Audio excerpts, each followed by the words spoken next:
My gosh, so hot.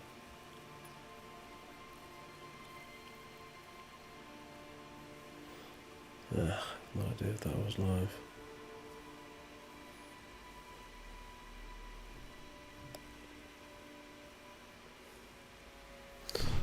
It seems it is live.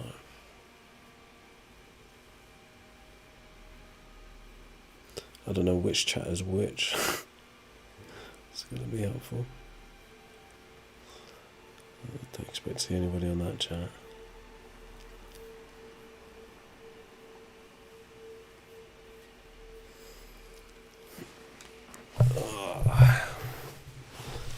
Alright. So carry on this area.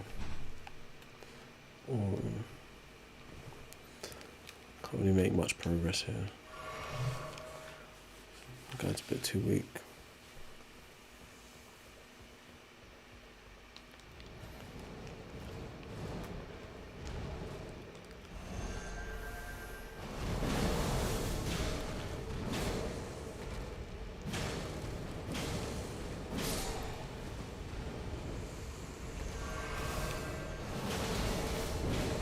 Oh yeah.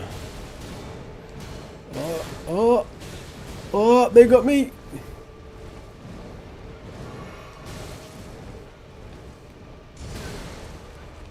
Come on, quick. Nah.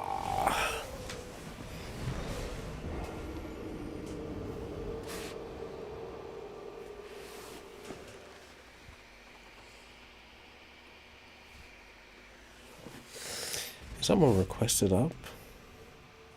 But they're not actively viewing. I don't get how that works.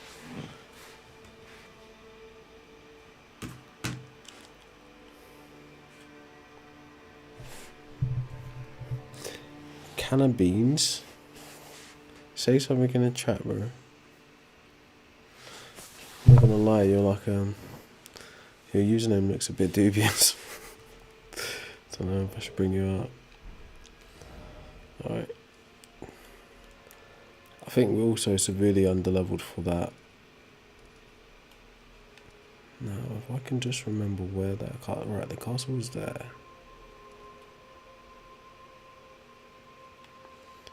There's this bit here.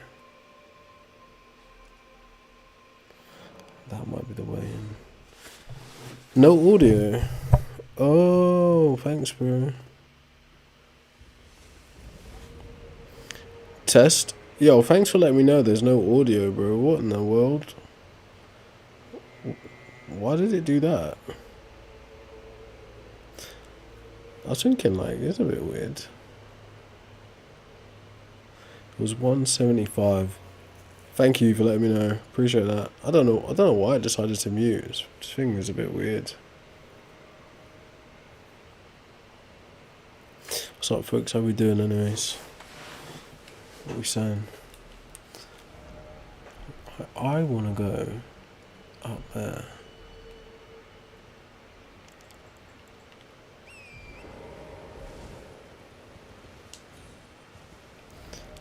However, I do feel like I've been there already. There's like a... is it this castle? It's more than one. Could be that castle. Oh, I'm lost. Absolutely lost. Anyways.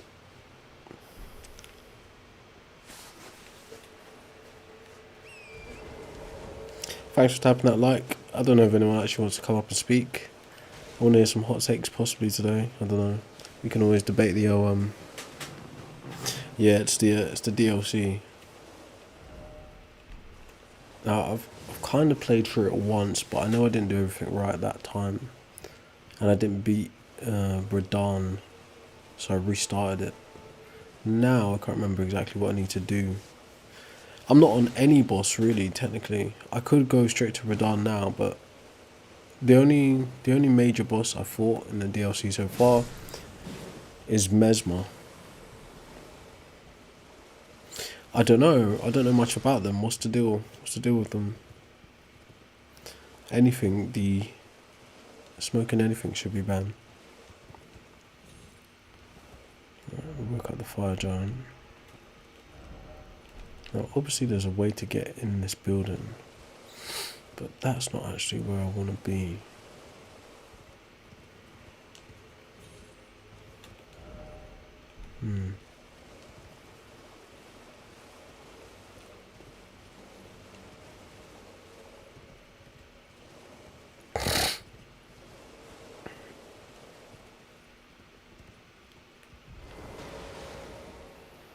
Yeah.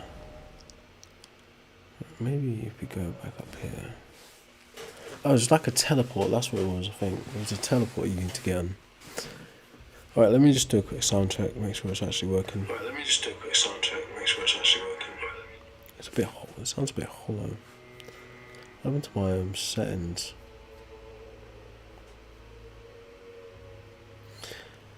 Do you know, I think like it was many years ago, I think it was, what's his name, Eddie Griffin? The guy who did Undercover Brother? He did a comedy stand-up one time, and he said he was drinking liquid weed. That was a long time ago, so maybe it's like that. But what did people actually get out of doing that, is the question. Are they still, getting the psychoactive effects like they would from smoking it? Or was it something else? I don't know. I mean, look, personally, I'm against all psychoactive recreational substances, but it's going to be, well, I don't know, really. Put it this way, drinking something can be very damaging as well, like when I think it was your liver and your kidneys, right? But obviously smoking, we know, whether you're smoking tobacco, weed, crack, meth, whatever, the respiratory damage that it does is not worth it. So if you're going to compare a liquid form of THC to a smoking form, I think just on the fact that it doesn't damage your lungs, you're probably better off. But I don't know what side effects it might have, so I don't know. I'm not pro that either, if you get what I'm saying. I agree with what's your like general claim. What's my general claim about what? The settings have all changed. I don't know what to do about that. If there's anything I can do about that. Okay, let's just leave that alone. Damn it! I've done something wrong. There we go. Yeah, I think it should be banned because the cons outweigh the pros in almost every scenario. From a health standpoint, it destroys your body. If you're talking about cannabis as well, it destroys your mind and development of your brain.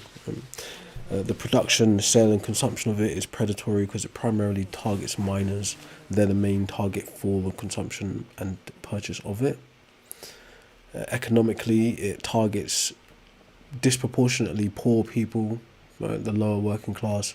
They become 3 to 4 times more likely to use these substances and become addicted, which basically becomes responsible for disproportional outcomes in education, work, healthcare, just like general quality of life. So no matter how you slice it, the cons outweigh the pros. So that's why I'm against it. Not to mention, I have some anecdotal stories of people I know and things like that, and just what it looks like when it really plays out. Yeah, well, it doesn't matter if you find it predatory. The reality is, right, there are 1.3 billion smokers in the world. These stats are from the NHS, World Health Organization, National Institute of Statistics, Ash Institute, right? There are 1.3 billion smokers in the world, right? 20%, and 80% of them start smoking before the age of 20, with the earliest debuts around the age of 9 and 13. So that's tobacco and cannabis. So it's directly a predatory business, right? That's the prime market. I know it's like, obviously, culturally, we design these laws to protect children from like tobacco and alcohol, but it's actually designed to target them. Like the cigarette companies and alcohol companies know this, and they gear marketing towards it, both sociologically and through like means of marketing.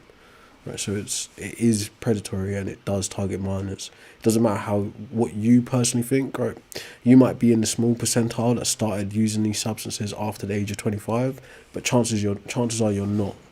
So you yourself are probably part of the same statistics. It's not just poor people. Poor people are disproportionately affected. This is true, but obviously it's not just poor people. Okay. But yeah, like, look, you're more than welcome to come up on the stage and then change my mind about it and tell me how I'm wrong. I would like to hear that. Jaybird, instead of talking nonsense in the chat, why don't you, man up or woman up and come up and explain yourself instead of just being goofy, saying like just creating a straw man to argue with. If you think I'm a fascist, come up and explain yourself. Hopefully you can actually define what a fascist is. No, it's not, right? Your views on this argument are coming from a place of fear, which is a slippery slope fallacy. What I'm saying isn't. It's statistically verified. Tobacco industries, alcohol industries, and cannabis on a street level primarily target children, people under the age of 20, okay? This is a fact. This isn't like, some personal vendetta, although I don't want to see this on the streets, on our shelves at all, but it's a fact, what I'm saying. And like I just said, the sources for those facts are World Health Organization, National Institute of Statistics, NHS website, and the ASH. It's a charity, an ASH Foundation, sorry, right? But yes, you can look it up for yourself. But if you're making like a civil liberties or a libertarian type of argument, and you think I'm like trying to create some affront to bodily autonomy and I want authoritarianism and I'm a fascist, come up, right, and speak your piece. Otherwise, you're just chatting shit, throwing out buzzwords that you don't even understand. Okay? You don't even actually comprehend the argument that's being made. So you're just whining in a chat anonymously, as you should, right, probably. But I'll show you that you can come up if you want. Yes, I'm nobody with my face and my name stating my opinion, which you're listening to. Right? Think about the differences here.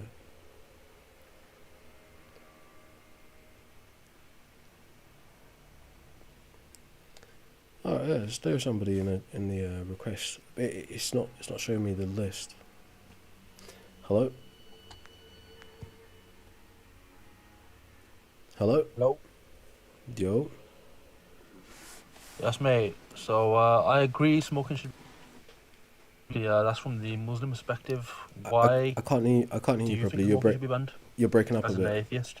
You're breaking up a bit, bro. Can you hear me now? Yeah. All right. So, can I get a name that you want to be called?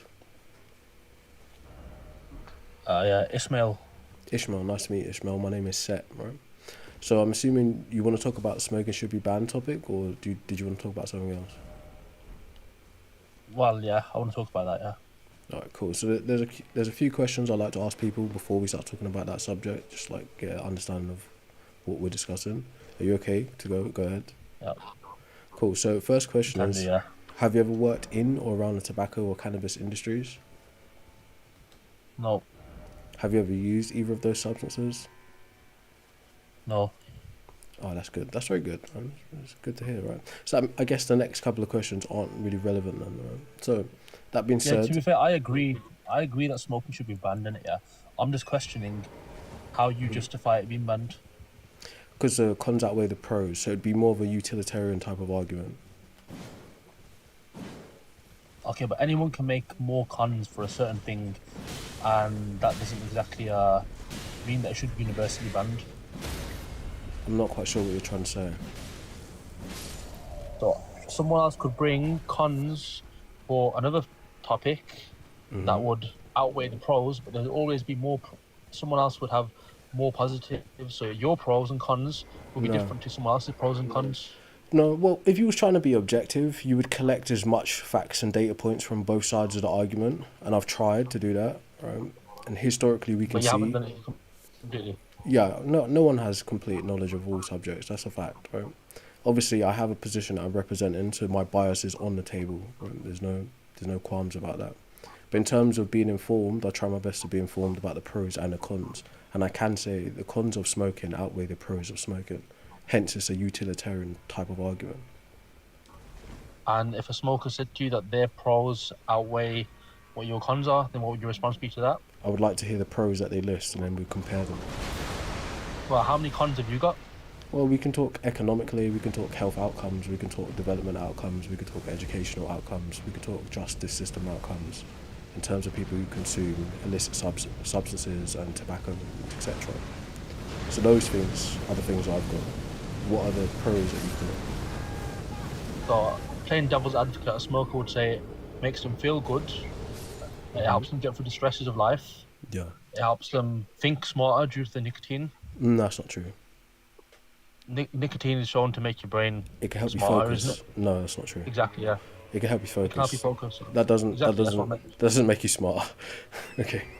Okay, it can be it can be used to help smoke focus. Yeah, but it can also be a source of anxiety chemically. As So can that many. can also Coffee- so- reduce your focus. so I know good. I know you're playing devil's So advocate, but you're making a bad point. I'm not. Many things can be used. Can be contribute to anxiety. Are you going to ban them as well? Yeah, so when you get a substance that directly induce, right, put it this way, right? Nicotine is highly addictive, and when you get in tobacco form, it's mixed with things like ammonia to make the rush go to your head and for you to feel that kind of a. It's literally a rush, basically, right? Because it's highly addictive, when you're not using the substances, it creates a chemical imbalance in your body, which raises your baseline of anxiety and irritability. So essentially, it causes more problems to your ability to focus than it does The help. same you, argument right? could be made for caffeine as well. Yes, that's true. That's true. They're both So stimulants. why don't you ban coffee? Because we're not talking about that. We're talking about this. Yeah, but okay. If we're going with the line of argumentation, you would also apply the same standard to coffee, yeah? In a way, yes, but I would say the pros and cons are different when you talk about a substance like coffee, right? Because when you talk about the way you obtain nicotine, the respiratory damage is way higher as a con than the pros you get from the stimulus of nicotine. Okay, but Coffee, it still has cons, though, yeah. yeah. So like of course, everything has pros and cons, no doubt, right? But the way that you consume caffeine, there aren't as much cons in that. It's more about the dosage of caffeine and the regularity. But it's not the actual way in which you consume it. Right? So why should people adopt your way of thinking in regards to if something has a set amount of cons, they shouldn't do it? Well, if you just think about harm, basically, right? But harm, you've put a number on the amount of things that are required for you to deem it actually to be harmful for it to be banned. There's not some arbitrary number. It's just a matter of looking at it from a sociological view, a health view, an economic view, right? I think the average smoker who quits smoking, and we're talking about original tobacco and cigarettes, from an economic point of view, they could save up to $6,000 a year. So that's disposable income that they didn't have access to before. And then don't cook the coffee person as well. Wait, right? That's a red herring. We're talking about smoking, okay? I'm just showing that you're not being I'm consistent. I'm very consistent, right? This is why I just called out what you said as a fallacy, right? I'm very consistent, okay? So anyways, so what was I saying about disposable income? Yeah, so the primary targets and the people most disproportionately affected by tobacco consumption and illicit drug consumption are people from poor and lower working class, right? They're actually 3 to 4 times more likely to end up dependent on these substances. That disposable income that is spent in these illicit substances and these basically drugs every year is actually responsible for a big portion of, one, disproportionate health outcomes, meaning early diseases, loss in productivity, loss in work, loss in access to education, and 2, developmental issues in terms of your body, all right? Cannabis particularly is a developmental issue with your prefrontal cortex. But all that being said anyways, right, from an economic point of view, poorer people are hit way harder by using these substances. So that's one bracket of cons. Then a health point of view, you've got respiratory damage. Just being consistent. Okay, so the economic thing applies to the coffee people as well. Okay, let's move on to the next point. Not necessarily, no, it doesn't. Right. Of course it does. A coffee costs about £4 for a coffee. Yeah, you're talking in a commercial setting, but it's a different substance, right? So it's economic impact. This is true, right? This is true. But what I'm trying to explain to you is this.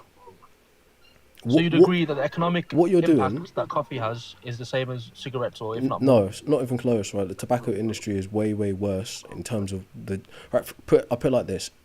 every year we get £7 billion by taxing tobacco products, but it Have you costs. examined how many people? Have you examined how many But people it buy cost us, coffees? listen, but it cost us £44 billion in money every year. That's lost productivity, that's caring for the sick and burying the dead. So we get about £7 billion by taxing tobacco products, but it costs us £44 billion a year. So it's not in the same league as coffee in terms of economic Have you costs. compared the costs? Right, so exactly. What I was getting to before you bring it up, right? What you're partaking in or your type of argumentation is a whataboutism. And in the setting of a debate, it's a red herring. I could give you an No, it's just showing analogy. consistency. It's showing I've consistency. already established the consistency, right? The only link between caffeine and nicotine is that they are stimulants. And I already demonstrated that the way in which you ingest the nicotine and the way in which you ingest the caffeine are quite different, right? So I would explain to you again why what you're doing is incorrect, okay? In an analogy form, you're partaking in whataboutism, and it's a really fallacious way of thinking. This is why. You're essentially saying, I'm saying to you, this thing is bad, and we're working on this topic, right? You're saying to me, so, but this thing is bad too, and this thing is bad too, right? So an analogy of Yep. this, of what your actual attitude towards this conversation is imagine you have a sister or a wife, right? You go to their job site and you pick them up. But when you're picking them up, you notice that your sister or your wife is having a confrontation or a conversation with their boss. And they're expressing to their boss, hey, I'm experiencing sexism at work and it's affecting me in X, Y places, right? Their boss then turns around and says to them, but racism is bad, homophobia is bad, ageism is bad, right? What has that got to do Yeah. with the issue Yeah. that the sister That's or the wife is expressing to the boss? That's that's your that's style of just argumentation, right? not really. That's Yes. disanalogous because you're talking about a No, real it's not life true. event, whereas now we're discussing something which is in the same I context. just established the analogy for you, exactly how it follows. How does it follow? Right, so in the instance where your sister is explaining to the boss that she's suffering from sexism, it's the same as me explaining to you that 8 million people a year are dying from smoking. Okay? Now, when the boss turns around and says to your sister, but ageism is bad and homophobia is bad, it's the same as you turning around and saying, well, alcohol is bad and coffee is bad. So it is analogous. That's why I gave you the analogy. I Okay? don't know about that, mate. I'm Because sure you don't. the thing is, I'm sure you don't. you're refusing to speak on apply the same standard to another topic because you know it falls apart. It That's why doesn't you fall don't apart discuss. because it's a red herring. All right, so do I need to explain what I just explained to you again? Nah, but what I'll tell you is I'm about to go pray in it, so if you're still on live in like 10-15 minutes, I'll continue this afterwards, yeah? I don't know about that, man. Maybe you should spend a bit more time in the books than praying. That might be more helpful. I think you spend a lot more time on a few more other things, man. Like, But yeah, I'll speak in a bit if you're could you still give an here. example? On finding your purpose in life and What is a stop believing purpose? that you came from nothing. What is a Finding that purpose? stop believing that you came from Define nothingness. a purpose to a subject. A purpose to a subject. Yeah, What something exists for. a subject. That's an Okay, object. What subject So exists for? so a screwdriver exists to screw screws. But what Yeah, does so a the subject subject- exist for? I miss mate. I'm gonna pray now. I'll call you back Exactly, right? Good luck to you, my friend.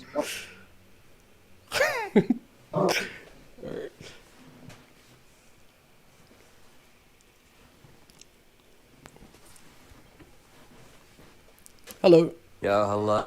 Oh, how you doing? I completely agree with you, bro. I just had a question. Is it about the smoking topic?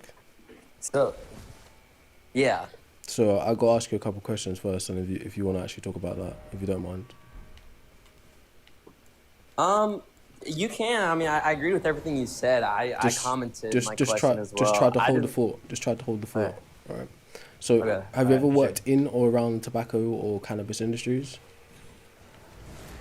No. Have you ever used either of those substances? Yes. Do you mind sharing what age you started using those substances? Ooh, that's terrible. Like nicotine, like tobacco, probably like 15, and like smoking, like cannabis and stuff, like 18. I'm 21 now. Cool. Or have you ever tried to quit, or have you ever taken a tolerance break before? Yes, I'm actually cold turkeying it right now, which is why I agree with everything that you said. Cool. All right. So the floor is yours. Hopefully you managed to keep that point in mind that you wanted to raise. Sorry about that. Oh yeah, no, for sure. And this wasn't like a debate. Like this wasn't me trying to like argue against it. I just wanted to know your thoughts on like medicinal purpose for cannabis, like people who have like arthritis or like chronic diseases that cannabis helps with. Yeah, so again, the same argument would stand. The cons outweigh the pros in terms of smoking it. But if you was to take the actual cannabis plant, right, which has various different variants from hemp to skunk, okay, and make extracts, which would actually be in a medicinal settings like topical creams, oils, tinctures, vapes, etc. Yes, there can be medicinal purposes for it, but people who claim to be smoking cannabis for medicinal purposes are misinformed or just lying, okay? Because the health benefits don't outweigh the health damage in smoking it, right? As the like it's not like the vehicle transmission, but you know what I mean, right? So it's like Yeah, the I way get what in you which mean. you're using the Yeah. substance is what's the most harmful. But yes, there are medicinal uses for cannabis, just as there are medicinal uses for tobacco, okay? Medicinal uses for heroin, or poppies. Yeah, so just to clarify, you think it's just like the form of like cannabis that's being mass produced today that's kind of causing a lot of the problems? It's not being used for the right stuff? In part, yes. Look, it is a plant at the end of the day, but as it stands today, it's a genetically modified plant. It's been like that since the 70s, since the invention of skunk, actually. So, I think how they classify it originally, anything below 21% THC is the natural version of the plant to an extent. But where it stands today, those THC qualities or quantities, they're actually closer to 90 in a lot of places in the world, which is like Yeah. very, very dangerous. So but the problem is how cannabis actually affects you. You build a tolerance to it. Your endocannabinoid system builds a tolerance to the THC, and it becomes responsible for your dopamine regulation, just like your reward center in like simpler words. So for the person that tries a spliff for the first time, let's just imagine for the sake of it that they tried a spliff that was like 21% THC. For their first time, that was totally fine. It was enough to get them high and to make them release dopamine and feel good, right? But by, let's say, like their third, their fourth, their fifth, their sixth, their seventh, on and on, like they become a chronic smoker. During that process, 21% isn't enough to actually affect them in any meaningful way anymore. That's where it becomes so dangerous. Okay? So Yeah. No, I definitely understand. I mean, my tolerance went high, and I had to smoke some crazy stuff to get high. But I just wanted to kind of get your clarification on that, just because like maybe for people watching are wondering. But again, man, I have to go, but I agree with everything you said, and I think you should keep doing it, bro. Thank you. I appreciate you, Birdie, man. Good chat. Oh wait, Birdie. No problem. Oh, yeah. Obviously, I know you said you're cold turkeying currently, but I kind of ask everyone this question anyway. Do you have plans of giving up in the future? My tolerance break. Do I have plans on giving that up? Say, sir. Do I plan on giving up quitting? Yeah, like smoking altogether. Oh no, yeah, that's done for me. That's done for me. I was smoking for 3 years. I was like an honors student at the top of my class, like all leading up until the point I was smoking. And then as soon as I started smoking, like I really felt those cognitive abilities of mine start to diminish a little bit. And that's why I joined your live in the first place, just to kind of like spread that awareness. Because I think a lot of people like to cope and tell themselves that smoking is healthy, even though it's not. And it really is messing up a lot of the youth and the way they think. So I just wanted to join and you're absolutely right. You're absolutely right. Yeah. It's because it's designed to make you feel good. So the feeling of feeling good while you're using it kind of makes you overlook the actual long-term effects of using it, But you're absolutely right. 1000%. Cognitive decline is one of them things. Yeah, for sure. I definitely think I'm like a witness. I can attest to that for sure. I mean, just based off everything that I said, smoking for 3 years really just messed up my memory. I have brain fog, and like I said, like even my cognitive functions, speech got worse over the years. So I'm about a week into stopping completely. I've tried multiple times, but this time I've actually sought help, and I'm gonna stop for sure. But no, I don't plan on stopping that. And I think that if it's not helping me. Do you mind sharing what kind of help you got? I mean, I feel like the biggest help for me was talking to my parents and telling them. I think the first step is admitting it was a problem. To me, I never liked to admit that it was a problem because like my ego's too big, and I didn't want to admit that something like that could like really mess me up. I hear you. But the first step to getting better was admitting that I have a problem. So that was the first step for me, and then seeking help. I think you should seek help in places that listen, and if you're not finding someone that listens, you just gotta find someone that'll listen to you. Because someone's gonna be willing to listen. Like you're willing to listen to me, and I'm willing to listen to you. You know, so help is out there. You just gotta look for it. That's very dope for you, man. All right, all I can say to you is good luck, man. I wish you the best. Hope you keep strong, mate. All right. I appreciate it. Have a good rest of your day, bro. Take care, bro. Oh, get dropped. Ah, he's got me. All right, I'm gonna accept up in a second. Just obviously, you can see I'm getting dueled.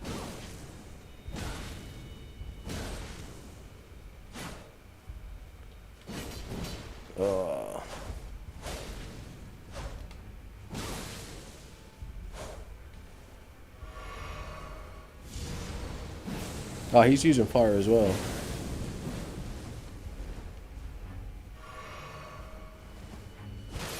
Damn. Damn! Oh! Alright, we might be able to pull this back. Ooh. Ooh. Come on, you're on the back foot, bro. Get him. One more. One more, baby. Yeah.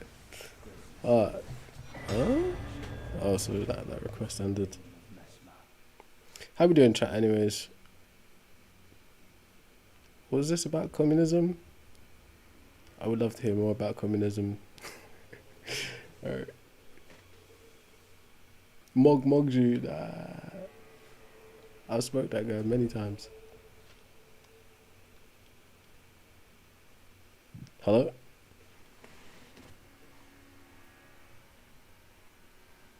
Hello? Big Mike! Hello? How you doing? I'm good, bro. How are you? How you doing? At least you're playing a good game. Hey, you know ball. Not joking.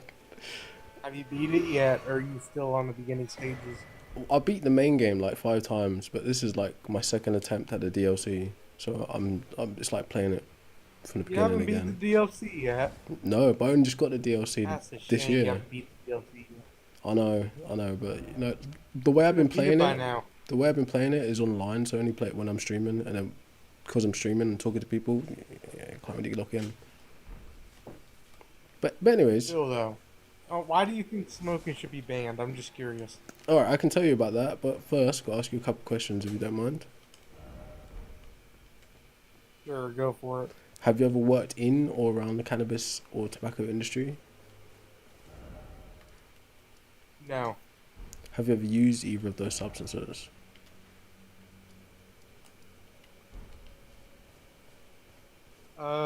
Yes, I have. Do you mind sharing what age you started using them? When I was an adult, is that close enough for you? I mean, you don't have to tell us the truth, like, but it is helpful. But yeah, that's fine. Have you ever tried to quit, or gone on a smoking, what do they call it, a tolerance break? Hiatus? Yes. No, cool. So the floor is yours. You want to ask me what, sorry?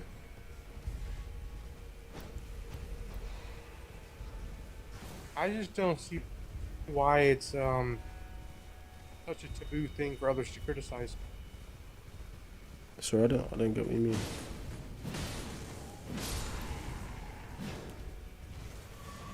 Why do you view it as a bad thing? Because it kills people.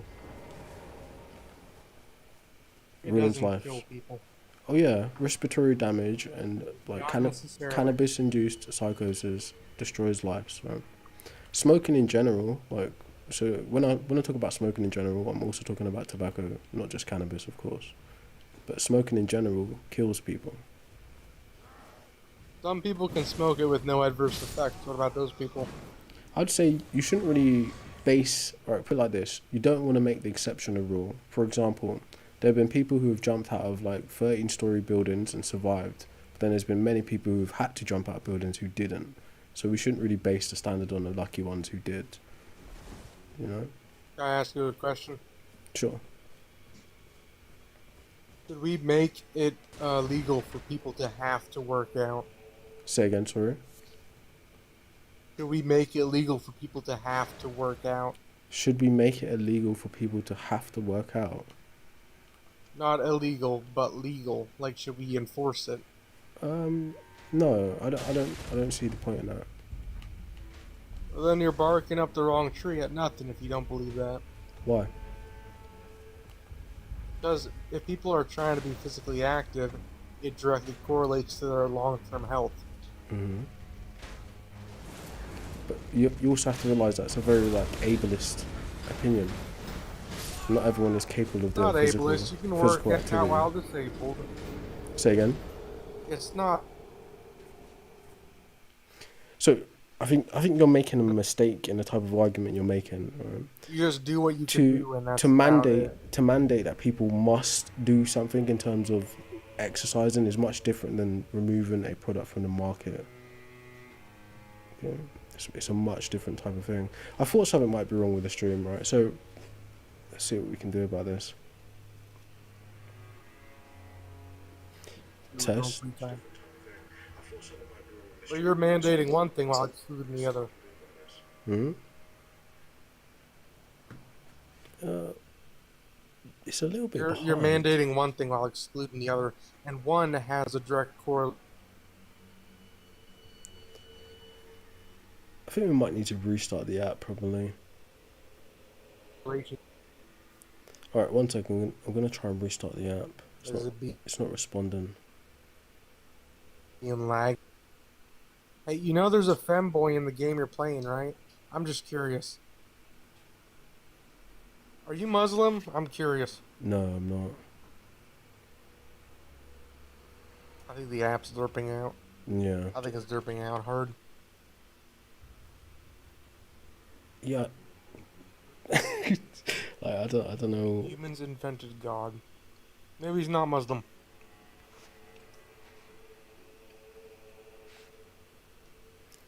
Well, this is a hackery dackery.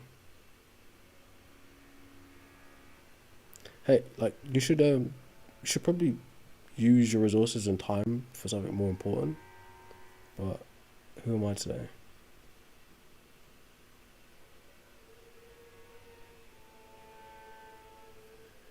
Seems like the stream is just boot.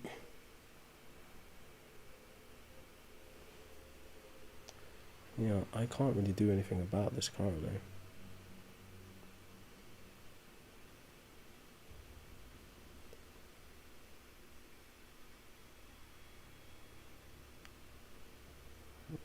What the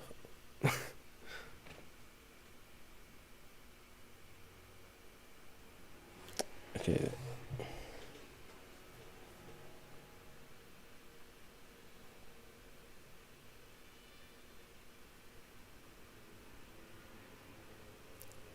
What the hell is going on here? How are we doing on YouTube?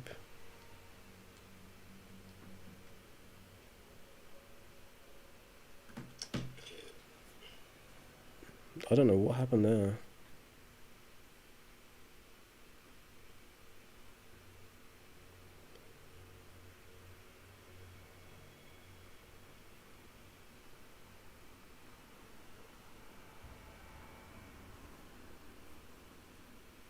Did it end the whole thing? Yeah, it did.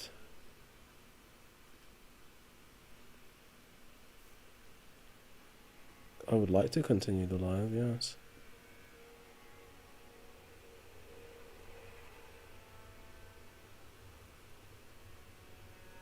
I don't know if it's back and working now. Seems it might be working. Yeah, I don't know what happened there. Seemed a bit dodgy. In terms of the other one,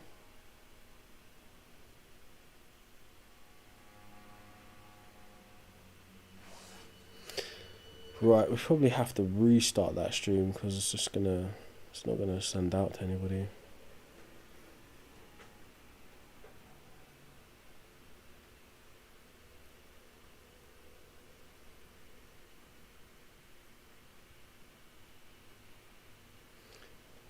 don't know. I'll give it a minute. See what happens. See if it fixes up. If not, we'll just restart the stream. Now, let's try and remember. The main door won't get me very far.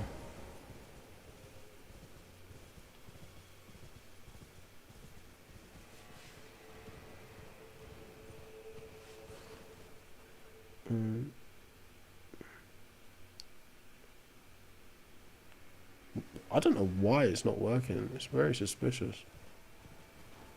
It's like ultra laggy. It could be the heat, but it could be something else as well.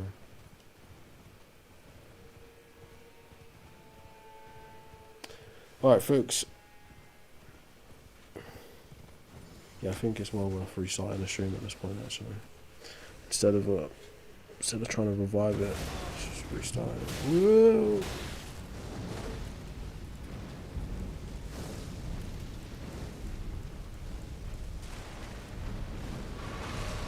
Yeah, G, that's primarily the target of what I'm saying. Now, obviously, because of the like generation that we live in on the internet, a lot of the people we talk to are actually weed users. But the primary concern is tobacco industry. Like, cannabis industry is going to become tobacco 2.0, so yes, it's important to tackle both. But primarily the issue is tobacco consumption, and it has been for like the last 60 odd years or so. So it's like, yeah, of course. But anyways, look, if you guys are actually interested in watching a stream, just click back on my page in a minute. I'm gonna restart.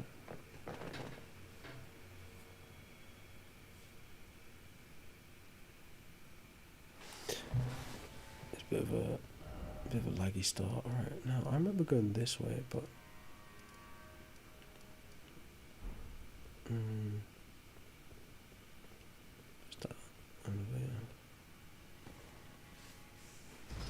or maybe it was from the other building.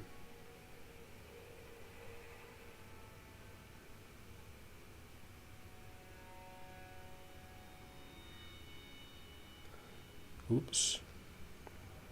Well, that's nice to know, TikTok, but maybe you could send my stream out to people so they could see it then if you think they might want to comment or something, you know. That'd be good.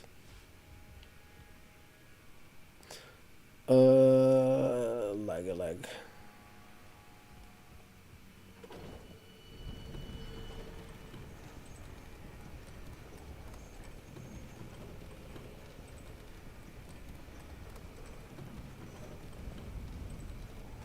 Alright, hopefully people get to see the stream this time around before it starts to go into poop or not. You never know. Alright, test. Test.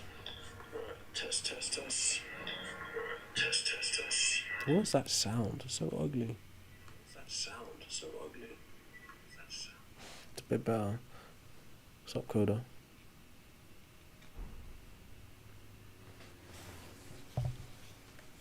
Alright, put this headphone down. Let some people call in if they want to.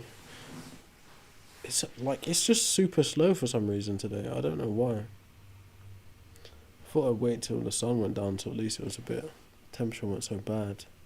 But it seems maybe that's what the issue is, or maybe it's not. It's Elden Ring. Playing Elden Ring DLC. I forget what it's called. The DLC is called Shadow of the Erd Tree. But yeah, anyways, I need you guys to tap that screen if you could, so we can get some people up. What? You died to a what?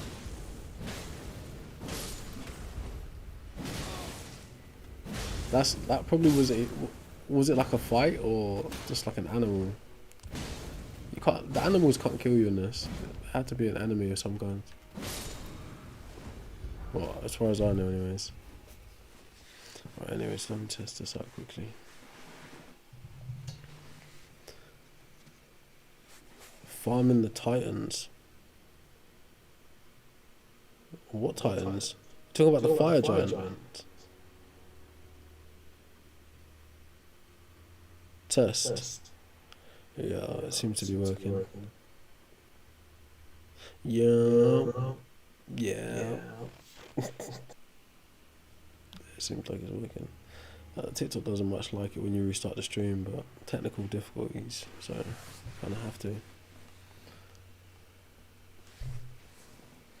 In the DLC, or like, now in the main game, there's no Titans, so you must be talking about DLC, surely. I remember if you go down that side, that's what brings you there. We want to get to this side, but there's also another way. Has something to do with over here.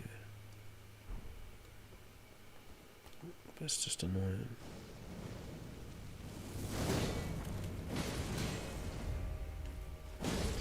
Build's rubbish as well. Like, this build is like OP in the main game, but it's poor in the DLC. It's like a beginner's build. Hey, where's Frost? What the hell?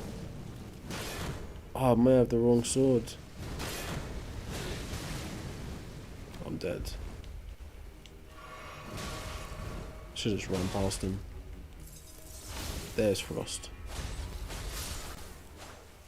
So what's going on here? But yeah, it looks like my stream's not working properly. I'm still hanging about for a bit longer. It's a shame. It was going so well.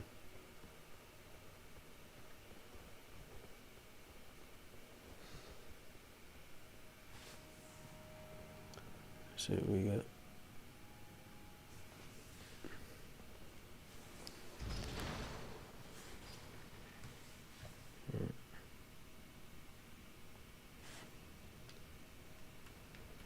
Ooh, you went up the edge.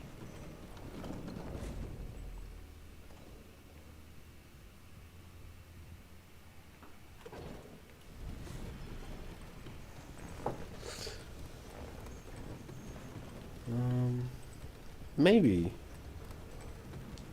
I think, yeah, you might be right. Some animals can actually like run at you or roll into you. It's more like the lambs. I've noticed lambs roll into you, but that's about it. I don't know. I get quitting for that is crazy anyway. It's like so it's a bit too soon to quit, I'd say. Alright, what is this area then?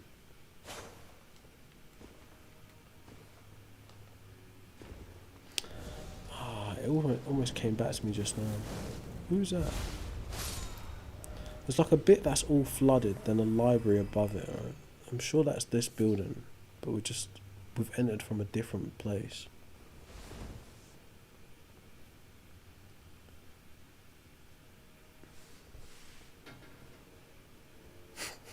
I mean, that's how it goes.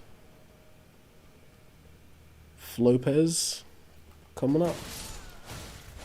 Maybe you can be the one that convinces me that Jesus is actually God, or maybe not.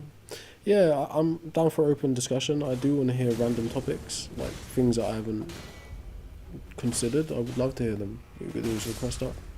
Alright, I see you. 1 second. Nope, I'm just a random guy, bro. I don't know too much about evolution. What's up? Good, bro. What's up with you? How you doing?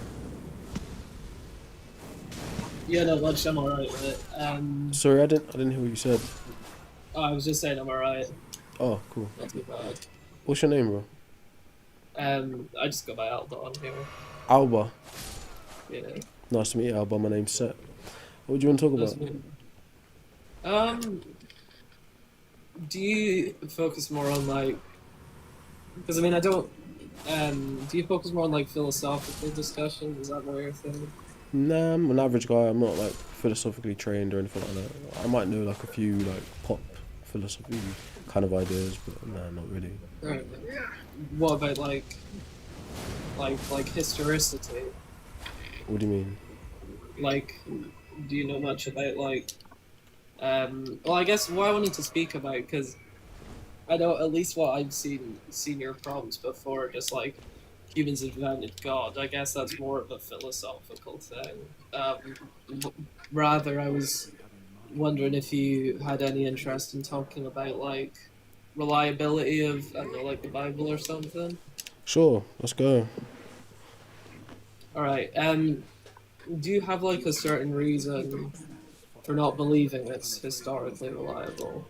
Well, I never said the Bible's not historically reliable. I think the Bible is a religious text, okay? Or it's what's called, I think it's not a sacred text.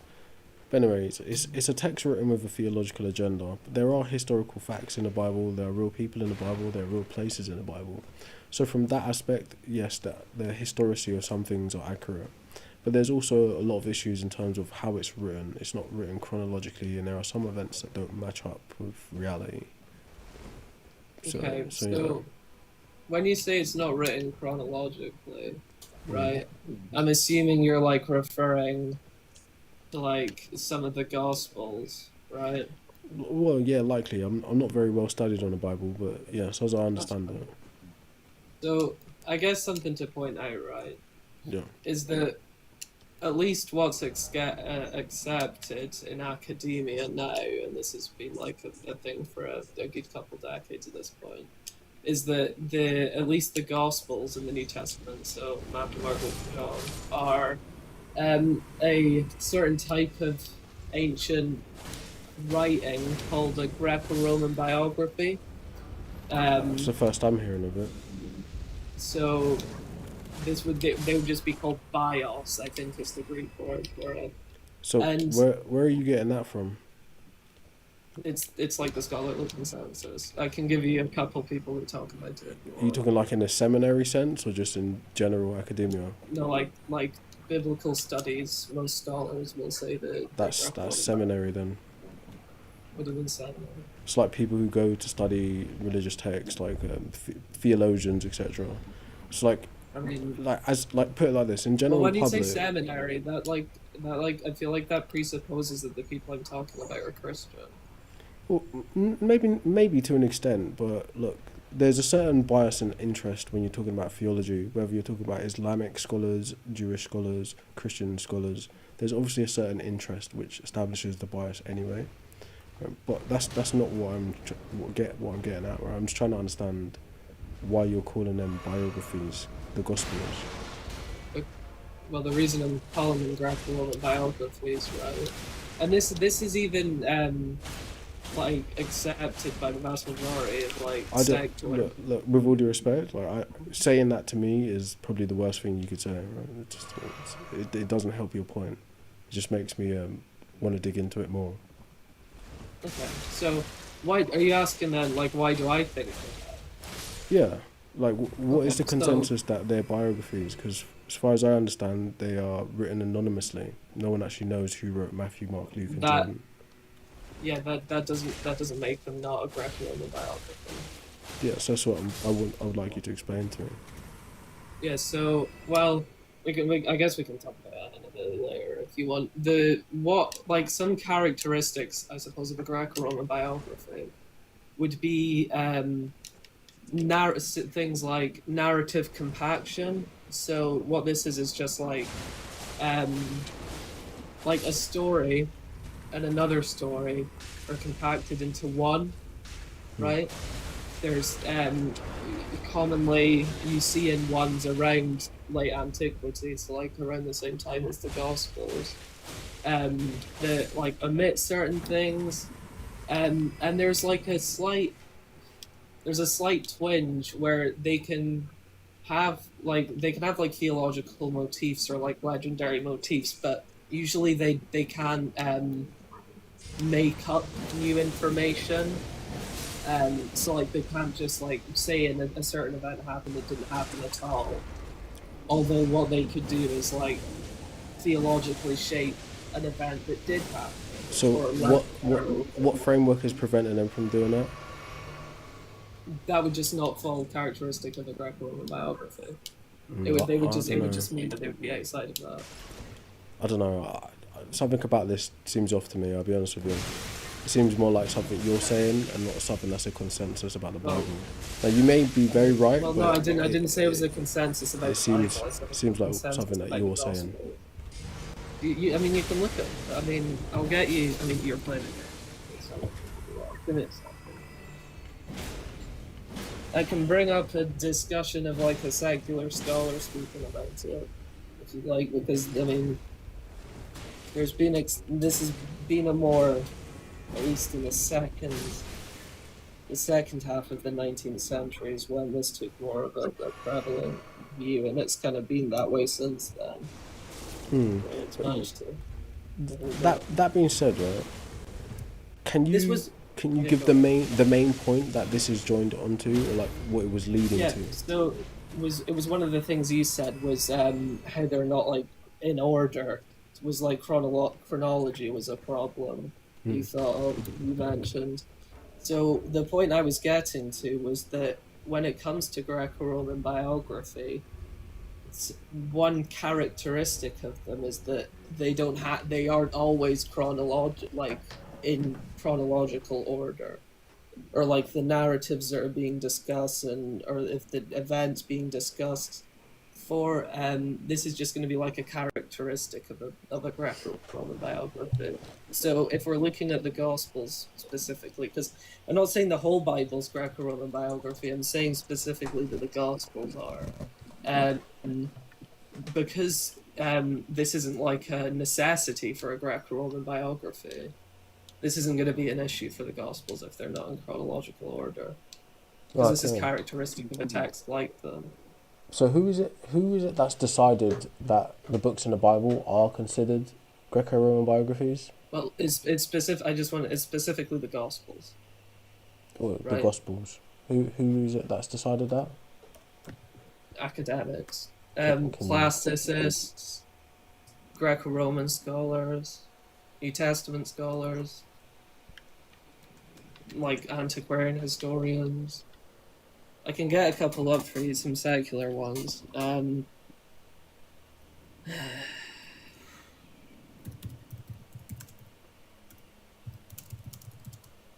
Belief map. It's like one of the top source apparently. Second is Reddit. Third is Amazon. So I'm not quite sure about this. Obviously, I'm not just going to take what I've the got, overview says. I mean, there's like Oxford Academic is one of the sites I've got, so I don't know what you searched up. But, So what should I you know. search? I don't know, just search up like what's the consensus about the what would be the word? Just tell me what you searched. The We get the same style place. of the Gospels. Because I'm trying to get you to search up something that doesn't include the word Greco-Roman biography. Why? This what I'm trying to So that understand. then when it like, comes to so- that, then it's not like just going like- to come up with people saying, "Oh, this is true," so that it will come up without you even saying it. But you this is what I'm saying. So to me, this is new information that you're presenting that is considered Yeah. Greco-Roman biography. So I'm trying to understand when that consensus was established and like what Christians are out there saying that, because it's the first I'm hearing it. No, it's not just Christians. It's important that Christians would say it though. Wouldn't you agree? I don't think they need to, but Christian scholars say it. Yes, that's true. Scholars are just people who study. To be fair with you, it doesn't much tell you anything. But yeah. Ooh, I don't know if I agree with that, but Yeah, I mean, look, there's levels to scholarship, right? There's people who are at like PhD and masters levels where they're actually offering back knowledge into the field, and there are people who are graduates, undergraduates, etc. So I'm talking about PhDs who hold professorships. yeah, so hopefully they've actually offered something to this topic, and it's not just like an opinion. Yeah, they have. Right. So Yes. cool. Now, what should I be looking for? I mean, one of the people that discusses it a lot, and his book has been very well received. He is a Christian, but his name is Craig Keener. One second. So he's a professor at Asbury Theological Seminary, and if I remember correctly, I think he did his PhD at like. So yeah, like when I type it in, it starts showing me Reddit, retrospect journal. Like, What did you retrospect. type up? So the first thing I typed in is RM. Hold on, it's taking long to load. Greco-Roman biography, Gospels, and then I typed in, are the Gospels considered Greco-Roman biographies? The server that comes up, is it ours? Is the Reddit like I know you said like a Reddit link comes up. Is it from r/academic biblical? Yes, it is. Just out of curiosity. Yes, that's the top result. Interesting. That kind of makes sense actually. Yeah, so look, either way, like I don't wanna flog a dead horse, right? So I just accept that I said a view on what the Gospels are. Okay. But what is the actual point that you're making? So the point is, right, that a characteristic of a Greco-Roman biography, because Gospels aren't the only ones. We've got other ones. So wait, is it right? If I'm understanding correctly, just like to keep it like a bit more clear, right? Yeah, go ahead. It's because I raised the point of it not being chronological when you was like, yeah, well, if they're Greco-Roman biographies, then they don't have to be chronological. I can totally accept that as a point. That's totally fine. I can accept that. Okay. And I think you said chronology, and you said, well, you mentioned anonymity as well, which is I can agree with you that. Well, I think. The thing is, it depends how you're defining anonymous, because if you're defining anonymous, well, there is two separate definitions, right? And this is conflated on a lot. If you by anonymous you mean the authors don't mention their name in the text, then yeah, I can grant that all the Gospels are anonymous in that respect. But what some people do is they'll take that and go, okay, that means that nobody ever knew who wrote the Gospels. That I disagree with that. I think we can know. Well, I don't think no one needs to actually say it. No one needs to actually explicitly say that. But if it's not obvious who wrote it, then it's anonymous, you know. Yeah, but even if the author doesn't say their name in the text, it can still be obvious who wrote it. No, I wouldn't say that. For example, we can have early witnesses as something important. Regardless, what is the actual point like? Well, I mean, I asked you what are some things that you think about the Bible, and you mentioned the viewpoint. Yeah, so like the overall, like what you hinted at in the initial beginning of the conversation was the historicity of the Bible, and I was saying to you, yeah, it's a religious text. There are real places, there are real people in it, and that's as much historicity that I grant to it. In terms of like any magical stories or supernatural things, no, I don't grant those as actual events. No. That's fine. I mean, I was just because you also mentioned you're just like there's a couple of reasons why you don't take it as an entirely historically reliable text. For example, you mentioned not in chronological order. There are some made. I'm guessing now, considering you've added that theological agenda, it being centered around gods and supernatural events, like things like that, make it move it past the point of just being a history book. You know. Oh yeah, I agree with you. I don't think it's supposed to just purely be something that's it's all intended to be completely 100% historically correct information, but I still think we can people do act like it is though. That's the problem. You've got people running around on the internet and the real world saying the Bible is a history book. Like no, it's not. It's a religious text. I mean, personally, even as a Christian, I think that there are mistakes or some of the authors make historical mistakes and stuff like that. But I agree with you that the majority of Christians will tell you that it's entirely 100% correct. I disagree with that. But anyways, right, so do you want to make one last point before we move on? Nah, to be honest, I mean, I just wanted to ask you about that and sort of see what you said, to be honest. Cool. Yeah. And if you got other people in the box, you can bring them out. That's fine. No, there's no one else in the box, but you know we're not really talking about much here. So with all due respect. So I think that'll be enough then. Yeah. All right. Well, have a nice day, man. All right. Take it easy. Thanks for coming up. You know. Someone said Islamic colonization. Yeah, it's disgusting stuff. The stream, well. People probably think, I don't really care, right? It's late at night. I thought I'd come on for a bit. See what happens. But I am open to having a conversation about something random if someone actually has an idea or thought that they're working over on and they want to see what I think or what the public might say about it. I'm down to have that conversation too. Luna says, can I ask you a question? If you're still there, yes, you can. Chris who says, you have no viable research on cannabis. I do, right? You should come up and share that viable research. Whereas like, yeah, I've been testing it myself. Probably. Oh my gosh. Anyways. The storehouse. Right, the storehouse has something to do with getting to that part. There's also like a bit you need to go through to, so it's like a flooded bit. I can't remember how the hell to get there.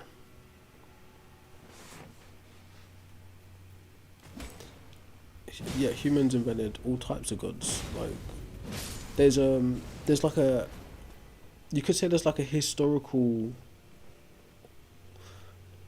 what's a better way to put this? There's like a genealogy for the God of the Bible specifically. So from my view, he's 100% just as much as an invention as Thor, as Quetzalcoatl. If you like look at some of the history of the Levant and what the ancient Sumerians or Mesopotamians set in motion, and then what their descendants, the Canaanites, the Jews, etc., picked up from them, then they're mixing with Zoroastrianism. The fact that they existed in polytheism, then the early Jews and the Canaanites existed in a system called henotheism. But basically, yes, you can trace the line through where Yahweh was a storm warrior god, to Yahweh becoming God the Father, also being known as part of the Holy Trinity, also being known as Jesus' daddy, also being known as Allah, right? There's a clear historical line of the invention or the inception of that particular God. So yes, him too, right? Probably the most, like all of his anthropocentric or anthropomorphic qualities just make it super obvious.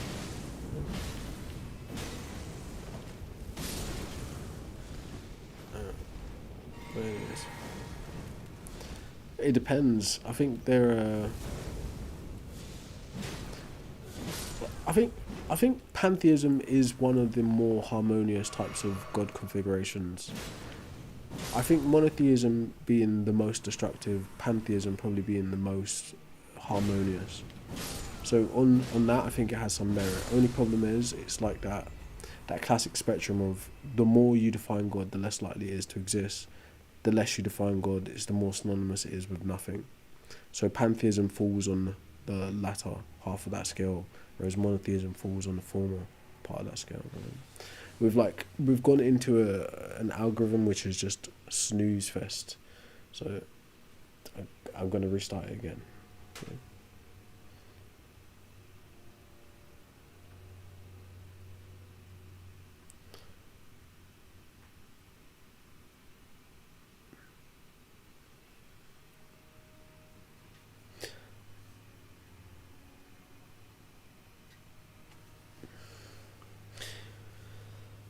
Damn, maybe this time.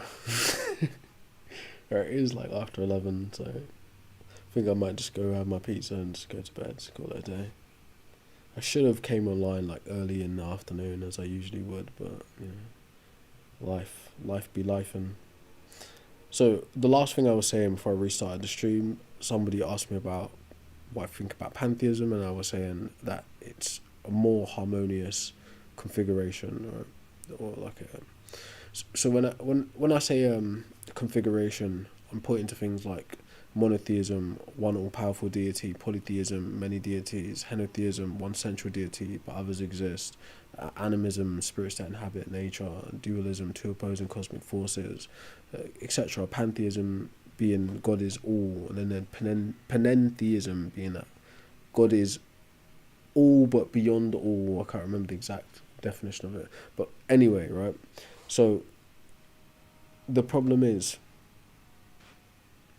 like I was just explaining, right? There are two. Imagine God beliefs on a sliding spectrum, right? On one side, you've got hyper-specific types of gods that do specific things with specific characteristics. And on the other end, you've got more general, open type of God concepts, okay? Pantheism is on the end of that, which is more of a philosophical view, being that it was primarily devised by Spinoza, which is a famous European philosopher.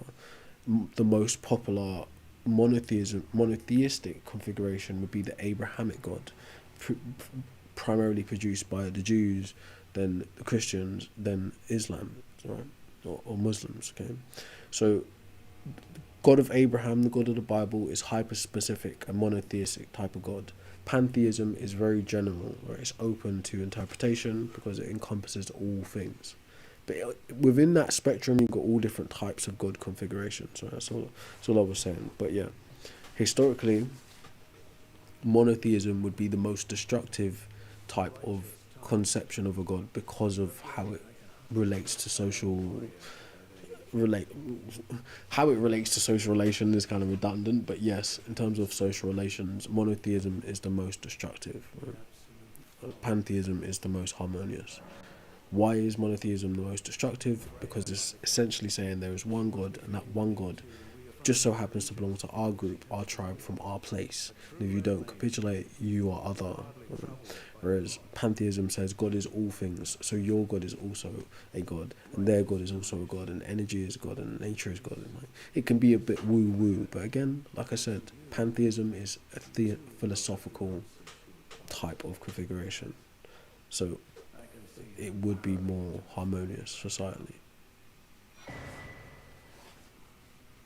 Anyways, smoking should be banned because it underlies people unnecessarily.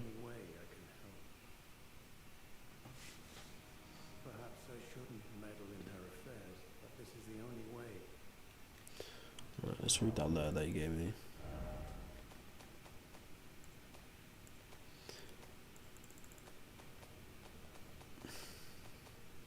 No, those are spells, those are incantations.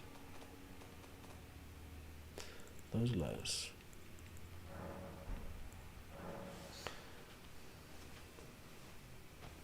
Well, Wave, yeah, it was the original configuration for the emergence of the Abrahamic God, but I wouldn't say it's more harmonious, really, right? Because it still has that whole us against you, in-group, out-group politics.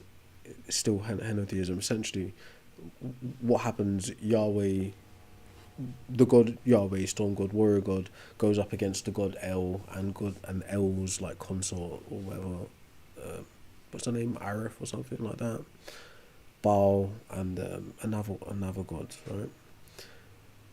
So henotheism is still contentious because it is an in-group, out-group politics, right?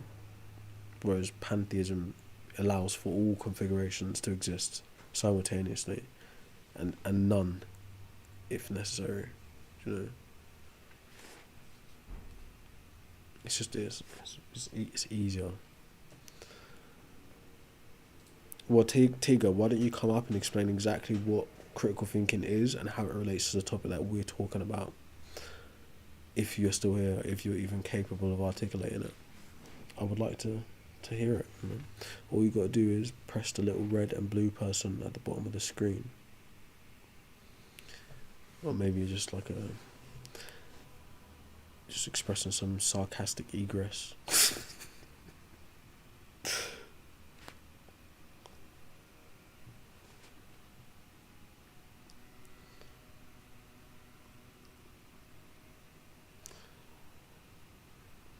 I've not even heard about that wave. I'm not sure what that is. What's the Ugaritic or Ugaritic?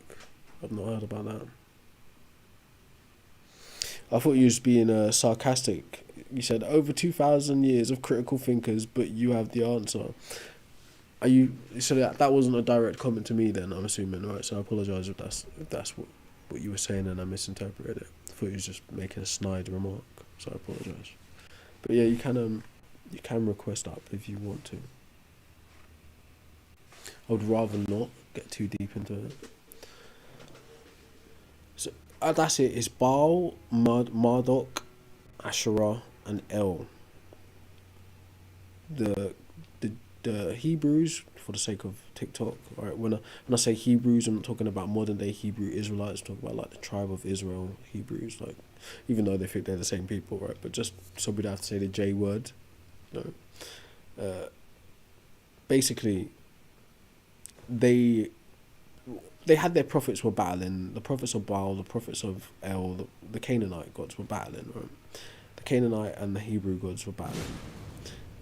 But basically, in short, right, the Hebrews decided to take the title of El and the powers of El and assign those to Yahweh. Right? Then Yahweh became God the Father. So that's kind of the inception of the God of Abraham. Is from that. But Yahweh was just like a local deity, a storm warrior god, just like Baal, just like Marduk, just like Asherah. So you're like, all of it's made up, but does it have metaphoric value? Does it have cultural value? Absolutely. Does it have metaphysical value to some people? Yes. But is it real in terms of something that's tangible? Not really, no.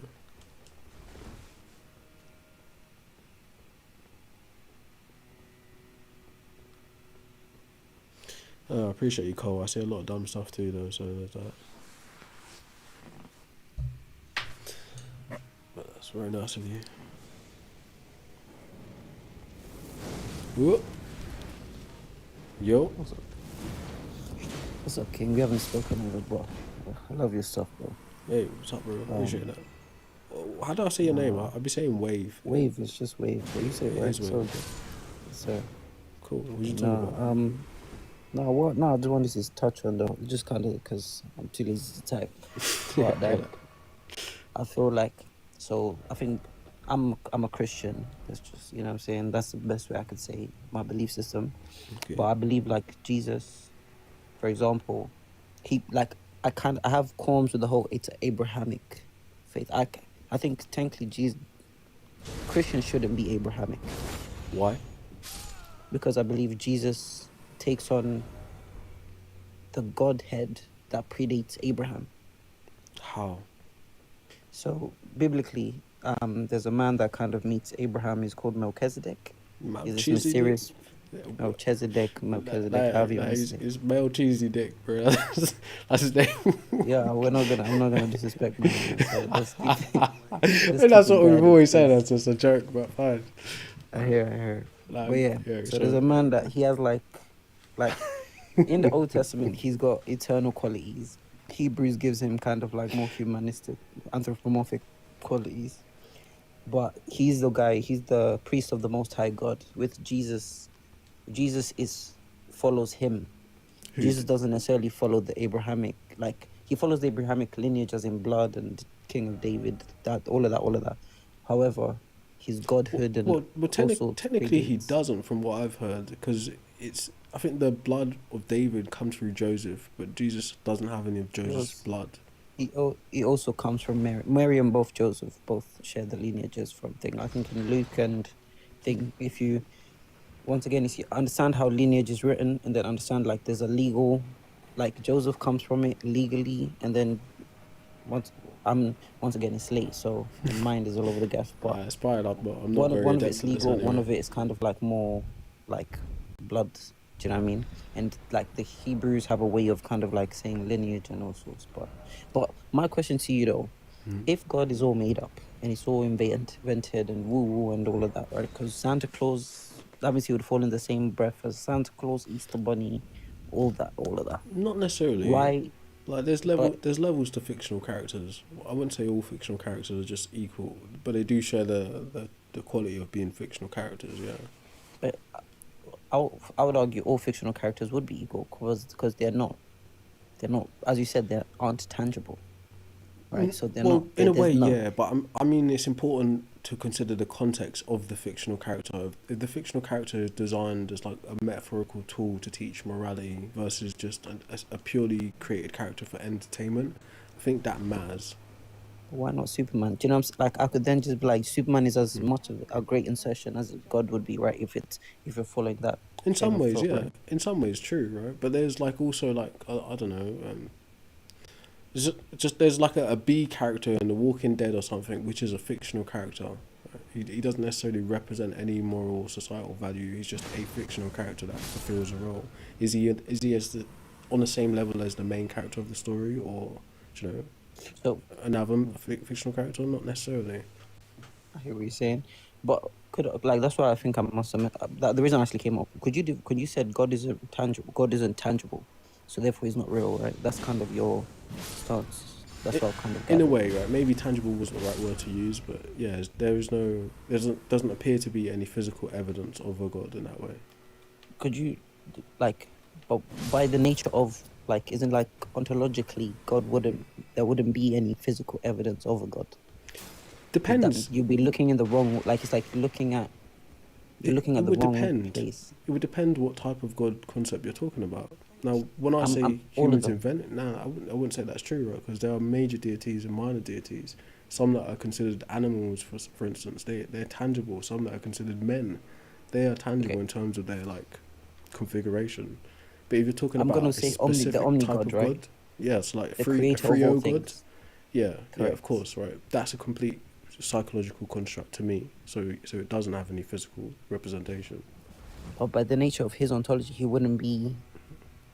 He's not like there wouldn't be any physical evidence. Like having physical evidence, looking for physical evidence of that God, you would come to a kind of like a impasse, right?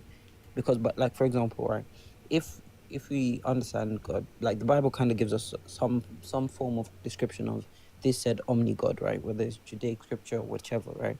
Actually, for even outside of the script, but the Bible is kind of God is spirit, or God is his glory is untouchable. We can't do it. That's literally the whole premise of Jesus, right? Jesus is God made flesh so humans can interact. Is the physical manifestation of the said, this invisible, ineffable being. So like the physical evidence of God would be Jesus Christ, if that's the root. But if you're looking for the God the Father, there wouldn't be any physical evidence because the Yeah, Bible so makes it clear that he's spirit. yeah, that's what I'm saying. So it's ultimately problematic because that type of God is unfalsifiable. There's nothing you could test to prove that God exists or doesn't exist. So it's essentially the same thing. Like his existence is as good as non-existence.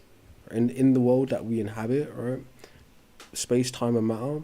Yeah, there's like mentalists or what you say idealists who think like the realm of the mind precedes matter, and things that exist in the mind do exist in the real world. That's a philosophical take, but that's not something empirically demonstrable. Do you get it?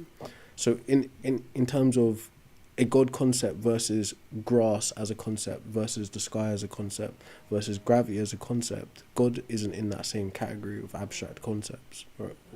Do you know what I mean?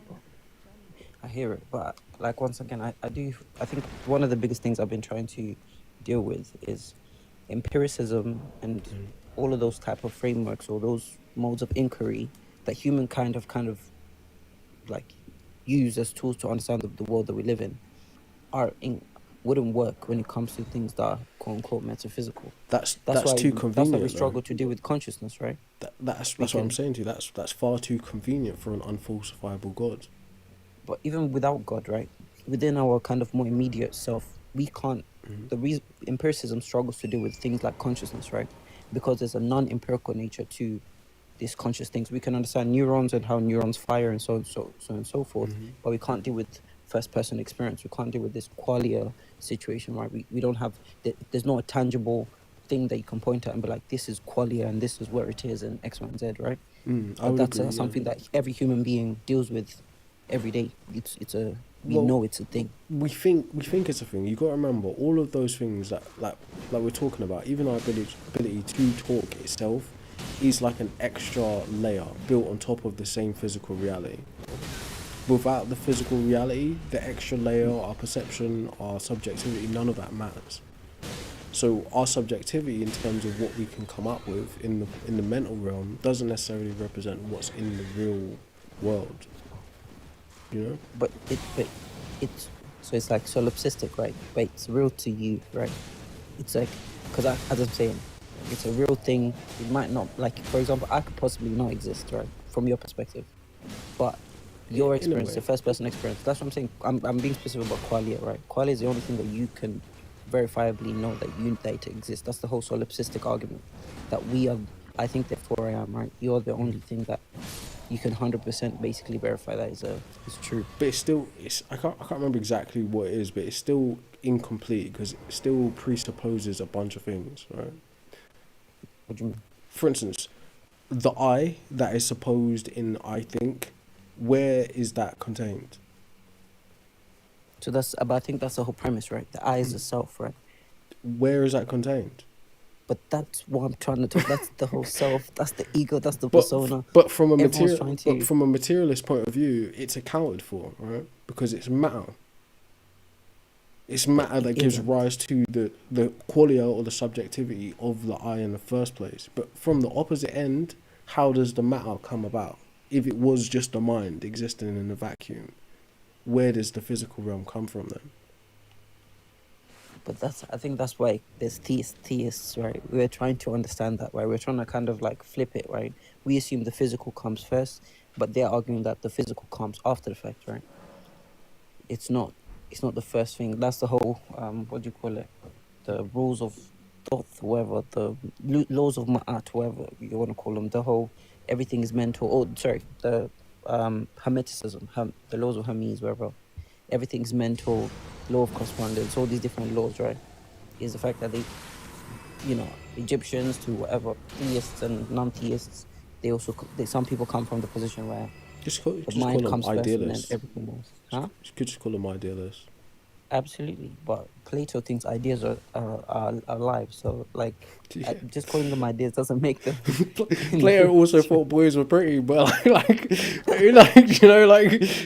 cares? With all due respect, I'll just play it. But No, you're right. I thought I'd just slide that in there. It's a quick fact. I hear it. He's got his funny ideas, but some of them make sense. Yeah, I know you're right. You're right. I just thought that was a funny joke. Don't get me wrong, but it's true what you're saying, right? We can't really quantify it. There's no empirical way to quantify experience in terms of qualia or subjectivity. You're absolutely right. Empiricism doesn't account for everything, but in the same way, rationality or rationalism doesn't account for everything either. Do you know, that's kind of the problem. Correct. And that's why I feel like God sits in the realms. Like I know it seems when I hear it from you, it seems coincidental and convenient and all sorts, right? That God sits kind of outside of those things, but I think by the nature of, because I would say, well, for me anyway, my consciousness or myself, this self, whatever, is the most truest thing possible. Everything Why? else I can, because like I believe like the I is the only thing that I can really and truly verify that is true. Everything else I can justify. But I don't know if that makes But sense. for example, right, your conscious you, the conscious wave, doesn't really have access or control over the subconscious wave. So Correct. where is the real I that is the experience of you? So I believe the I is the experiencer. So that's not necessarily so the subconscious is like is the backup storage again. You know what I'm saying? So I don't necessarily believe like that's. You know what I mean? I would I feel say the I is just the that's awareness it's of. more real than the conscious us. I'd say the conscious us it's like a reflected construction. The unconscious us is like I think I'm moving my hand, right? But I'm only cognizant of my hand moving after the fact. There was something that urged my hand to move that had nothing to do with that conscious version of me that interprets it. I think that is the real version of whatever we are, not the opposite, not the That's why the I think context. people like Carl Jung try to say people need to get deeper into their inner self so that you can integrate the two. But I also feel like metacognition for human beings goes so far, so that we Thinking can about actually thinking. thinking about thinking can only go so far. Because I feel like if it gets to a point, like there has to be a level where we have no perception of what's going on. Because then it's like our heart's beating, all this like what do you call it in science? Homeostasis.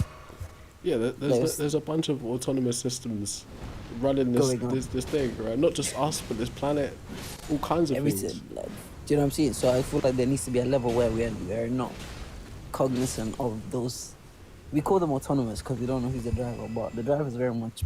I'm of the impression the driver is very, very much present, but we're like. I think there's only two examples of where you could say that's true. It's like, for instance, your breathing and your heart rate. Once you consciously become aware of it, you can raise them. But once you stop being consciously aware of it, it goes back to being a background thing. But other than that, where is the conscious driver? Where's the main character? Big man, if you figured that out, shit. But I don't know. Though. Like, this is the thing. I'm comfortable with saying I don't know. No, So I you're take same. umbrage when people say actually I know and it's this thing, and then when we examine the thing, it's like, well, that thing relies on all of these other things that we can't define or prove. You know. I think it sits in a space where if we end up knowing, it will disrupt the way of being. So I definitely, it's one of those, like, even for me, I'm Man just comfortable with. dissolved it to basic philosophy 101. I said, oh yeah, sure. Do you know, I think it was Nietzsche who was moaning about that. Like, we fucked up thinking so much that we dissolved everything into a conversation about being and knowing. Yeah, there's the whole chair stuff where I'm sat on a chair, but I'm yeah, bro. When I read that stuff, I said, yeah, you're good, bro. He's a madman anyway. He says some stupid shit as well. Actually, I think all philosophers are actually madmen when you actually think about it. Bro, I don't think you can think without thinking stupid shit. Do you know what I'm saying? So, like, by default, all Probably yeah. philosophers have to be stupid to an extent. So, Probably yeah. I'm curious who's going to be the modern day, like, in 100 years, 200 years, 300, whatever year, who's going to be like, oh, this person's ideas were. Like, you could be, to be In what honest. field though? It depends what field. Just philosophy, bro. Like, But in the realms of thought. there are different parts of it though. So I think currently It's one like, of oh, our existentialism, leading thinkers, I think, is Slavoj Žižek, but that's more culture, it's more philosophy of Yeah. politics. But then Correct. there are other Jordan people. Peterson also could be one. Nah, Even the skeptic. that's the ops, bruh. Nah, I'm joking. Yeah. I'm joking. So what's it? That skeptic. What's that guy? Alex. Yeah, I know who you're talking about.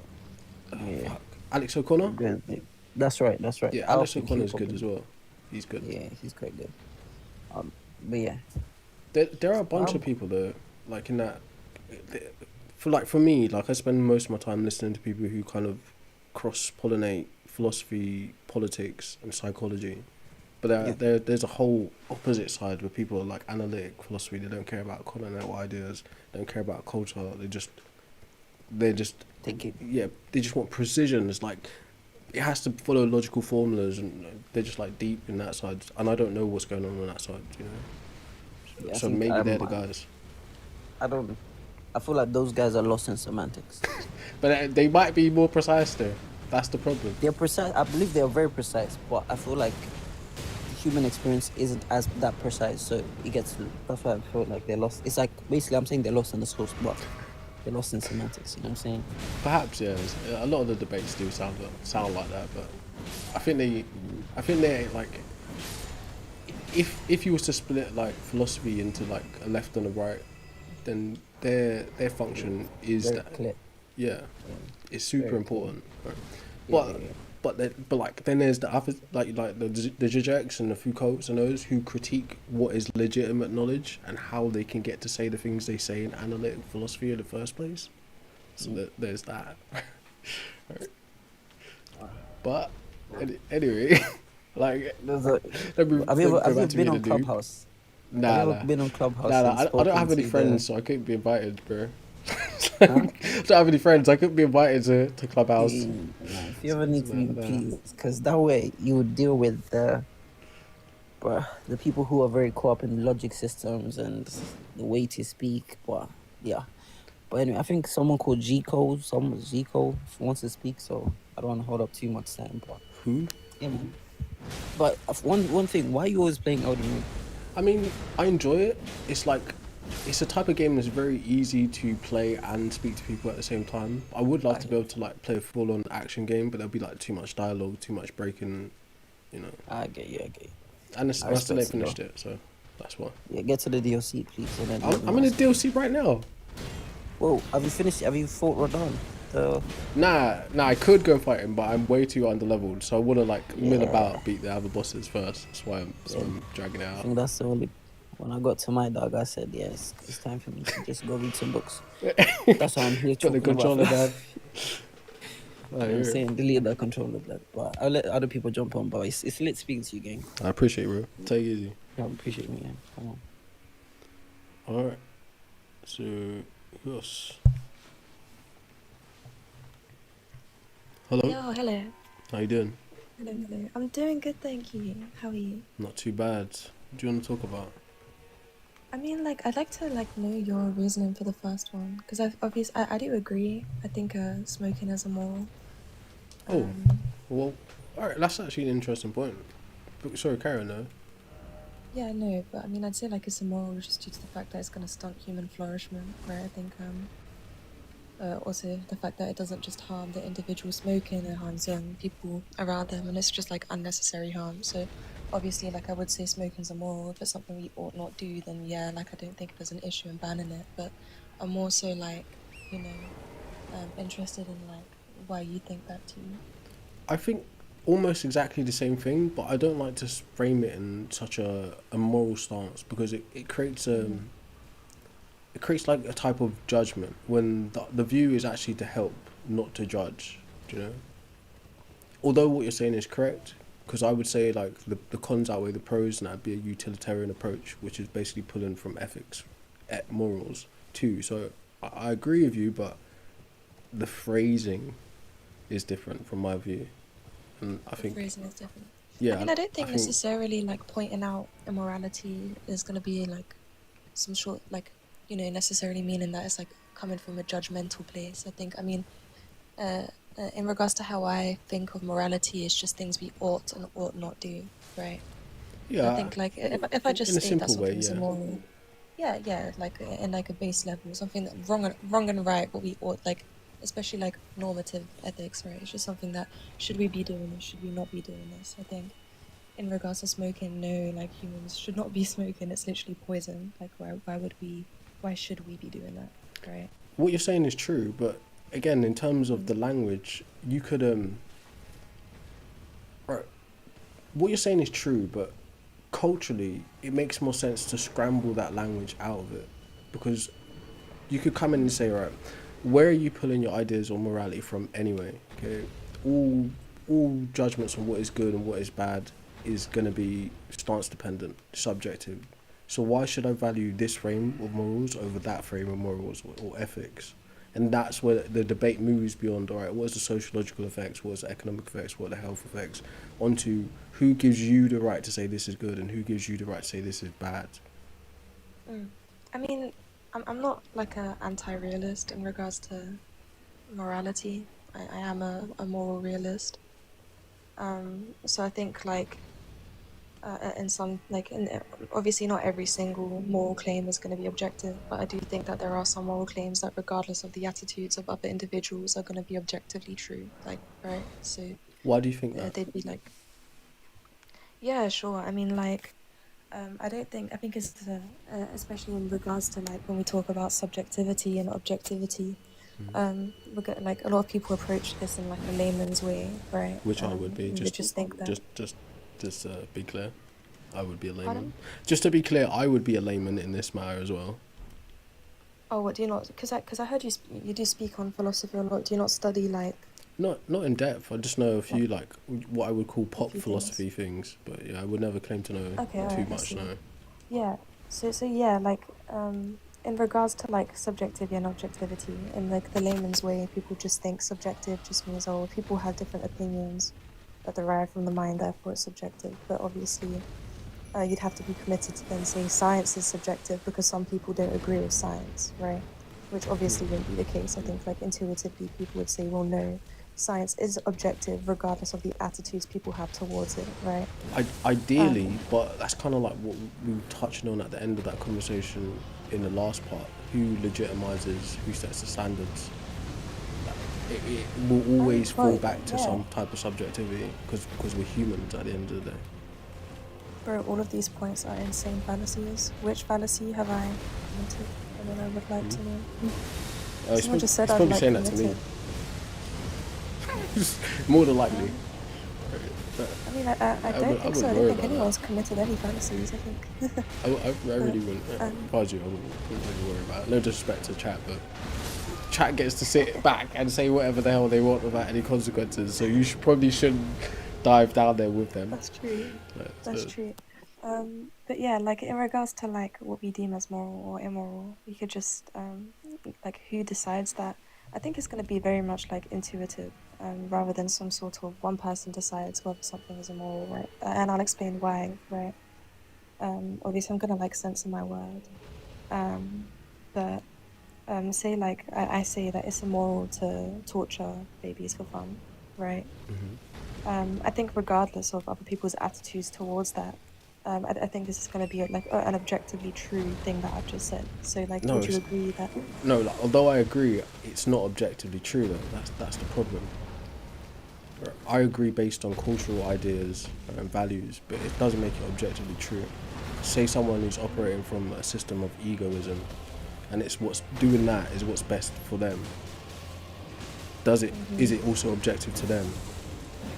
I also think objectivity can only exist in formalized systems. Means that that's my point with what I mentioned in regards to subjectivity and objectivity. Again, just because someone has like different attitudes towards something, that doesn't necessarily mean that it's now subjective. Like I said, in regards to like science, for example, say we like talk about gravity or the Earth being round. If someone was to now say, well, also I apologize, my Wi-Fi is horrible, so if I cut out, let me know. It's totally fine. But yeah, so like just because someone says, well, no, I don't think that the world is round, I think the world is flat, that doesn't now mean that you're right. the world being round is some sort of like, what's it called? It's going to be some sort of subjective thing, right? You're right. Don't get me wrong. I'm not reducing it to something as simple as someone's opinion. What I'm trying to say is, for me, right, truth is actually a social construct to me, right? And there's things that support that idea, right? But in terms of what you're saying, objectivity, it would be something that is stance independent, so independent of the person's mind, their views, their history, etc. Right? My view is that objectivity can only exist in formalized systems where the terms, the language, and the methodology is already agreed upon. But the reality is, all of those agreements, all of the language, all the stacking up of the measurements, because all measurements are approximate and not actual, all of that is also a part of a subjective system. Although I would absolutely still lean on the objectivity of the scientific method, I still recognise there is no true objectivity because of how humans function. Does that make sense? I mean, I mean, not necessarily. I mean, look, I think I'll give you a follow. But I'll send you some papers on like more realism because this is very interesting. No, do you know what? Do you know what I do? No, like, and this is like a game changer if you want to learn philosophy. It's so good. I have this AI. It's called Notebook LM. Right? You can just like you take the paper and you attach it into that AI, and you just be like, hey, just summarize this whole paper, like summarize it part by part, then quiz me on it. So you don't have to read a whole 300-page paper. You have to read like a little part of each section. They summarize the important parts. It's hella useful. You learn a lot from it. So yeah, but read on to like more realism, because even like the majority of like individuals who philosophers who study meta ethics, right? The majority of them are like moral realists. I think it's also going to be like evidence in favor of moral realism, right? So can you give me a brief summary of what it means to be a moral realist and a moral anti-realist, so I understand? Yeah, so like a moral realist would just be that it's just an individual who believes at least one moral proposition is going to be objective, like stance dependent.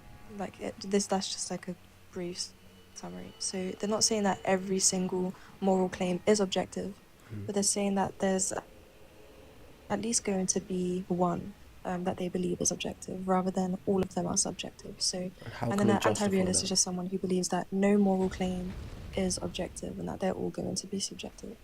Okay, I'm not going to be able to give you the argument they give verbatim. I can quickly, let me grab the argument. Give me one sec. Sure, yeah, sure.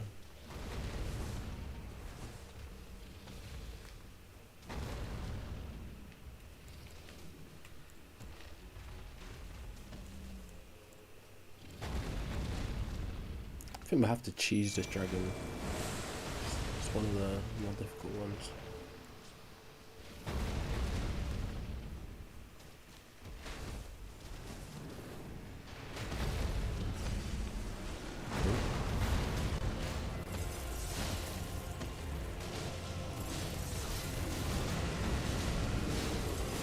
No, not the soldiers.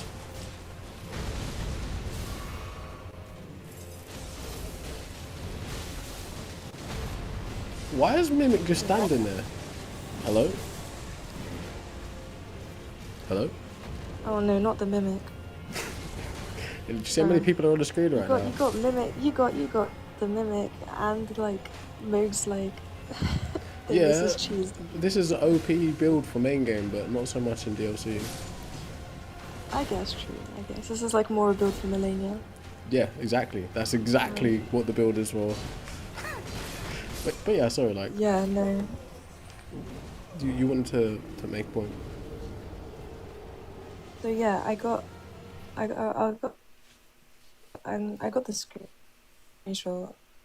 Wait, you're breaking up a bit. I'll just read it out for you. Oh, my Wi-Fi is just tweaking out. I'm trying to like. Sorry. Oh, is that better? Yeah, I can hear you. It breaks up every now and again. I'll like ask you to repeat it if I can't hear you properly. Oh, okay, no, my bad. Yeah. Let me. So I was trying to like pull up the screenshot. What I'll do is, if you want to like bring someone down, because bring someone up, speak to them for a bit. I'll quickly write it down. Don't do I'm that. just gonna forget it. That's kind of long. That's kind of long. Oh, no, it's All not the like question a long, was like, long argument. the question was like, how do they justify that there's at least one objective Well, moral? like a summary, like, I can give just like a summary of what they mean by that, or their argument as to why they're going to be like objective, like morals, right? Like, one of them would just be that, you know, if you're going to reject some sort of objective truth, then you have to reject things like epistemic truths as well, or like, you know, just like things in regards to knowledge, right? Or like contradictions, you have to reject these things as well. So There are people who do I that. need to. Yeah, sure, Forget what the but word I is. believe like the major. Yeah, I forgot what the word is too. Begins with a P.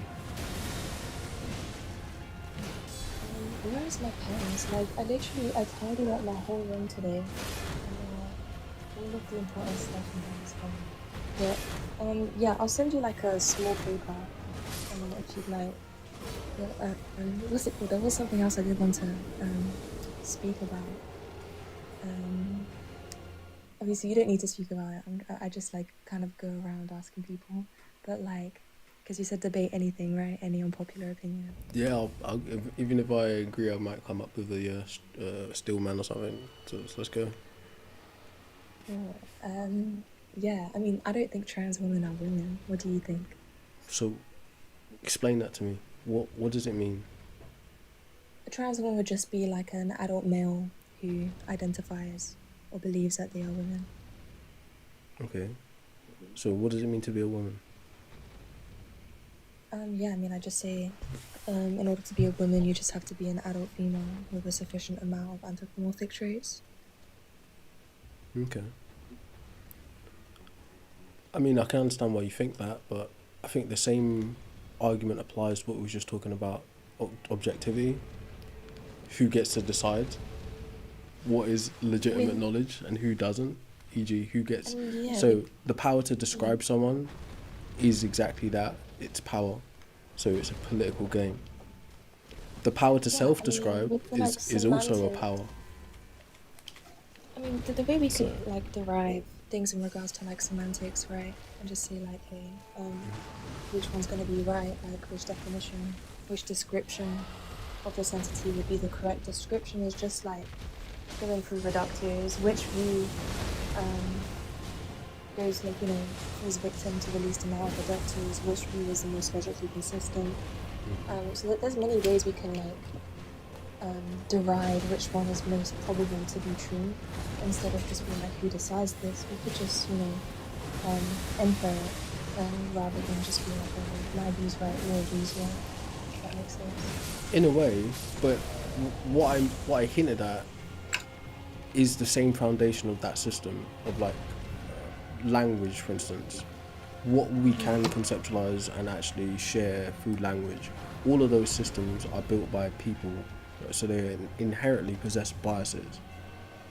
So if you're, for instance, not the best example on the fly, but if you're like thinking about, all right, I want to write a piece about decolonization or decolonializing, however you describe it, how can I actually engage in writing a piece like this without having to use the language devised by colonizers?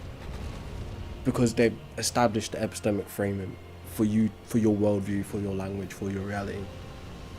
I mean, I don't see why that would be entirely, not really. I don't see why that's extremely relevant in regards to why would you not use this language, or why would you not use this epistemic notions? I think it just goes back to something that's called like a genetic fallacy, right? No, I understand what you mean, but I could give you a reason why. Yeah. Because you have to understand, the people who come up with definitions of words, right, and have them academically recognized or legitimized, they do it with agendas, right?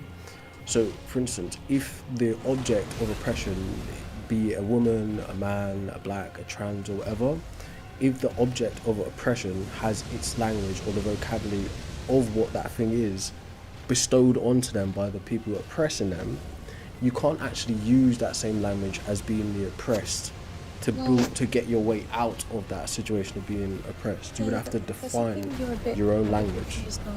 In regards to like semantics or definitions. So, for one, in regards to like the dictionaries, people don't like legitimize words or the definitions of words. It's not how that works. Dictionaries. The dictionary is not authoritative. It's just descriptive. Dictionaries, they just portray colloquial usage of certain words, what people mean. Right. When they're using these words. But remember when dictionaries go out and source the vocabulary, for instance, like, let's say 50 or 60 years ago, the word wicked meant something about being cruel, and in the 90s or the early 2000s, it's used colloquially as being good, or like, the etymology of a word has very little to do with what it means when it's being used. Those cultural contexts matter outside of the realm of the dictionary. But when it comes to understanding who gets to say what is legitimate knowledge and what isn't legitimate knowledge, e.g. the definition of words, we rely upon institutions. Okay? And that's where it feeds back into defining a person. You can have some sort of I disagree. I think, for example, the definition that I use, I'd say is fairly idiosyncratic. I'm just going off of what people mean when they use the word, rather than some sort of dictionary or some sort of institution. At this time, right?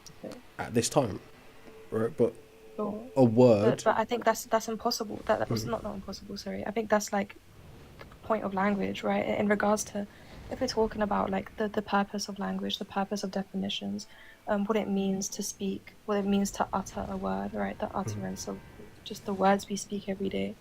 The whole purpose of these words and the whole purpose of language in general is to communicate, right? So of course, meanings of what that's the language whole is point. meant to point to things. Yeah, and we point to things in order to communicate. Like I don't disagree. Yeah, obviously language would be useful if there were no other parties to use it with. Yeah, exactly. I agree. Right. So, not useless, but not as effective. Okay. Yeah, exactly. Yeah. So obviously, yeah, I think you can definitely affirm that, or like grant that words or what people use colloquially on the day-to-day basis is going to change throughout time, right?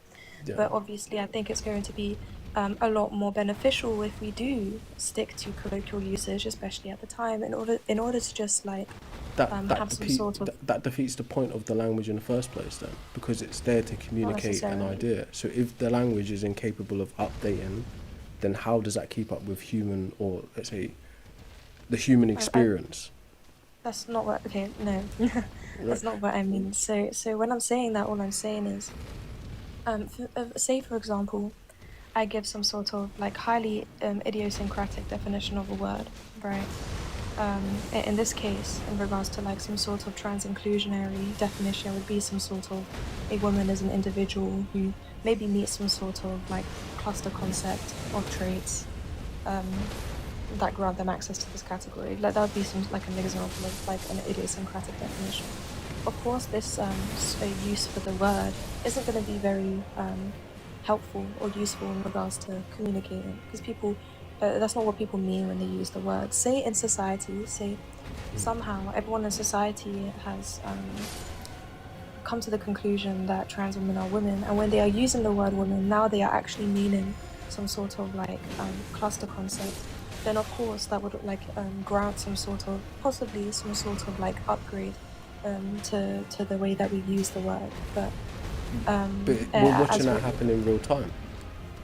I mean, not necessarily. Like, I would say that if you speak to like the majority of people, I think intuitively, it seems to be the case that people don't believe that trans women are women. Just in like an intuitive basis. But think about the very language you're using to have this conversation. You're calling them trans women, so you're seeing the update happen in real time. You're a part of like, it culturally. It would be like very dependent on like how I'm using the adjective like trans, right? I could be using it in a privative way. Do you know what a privative adjective is? No, can you explain it to me? Okay, yeah.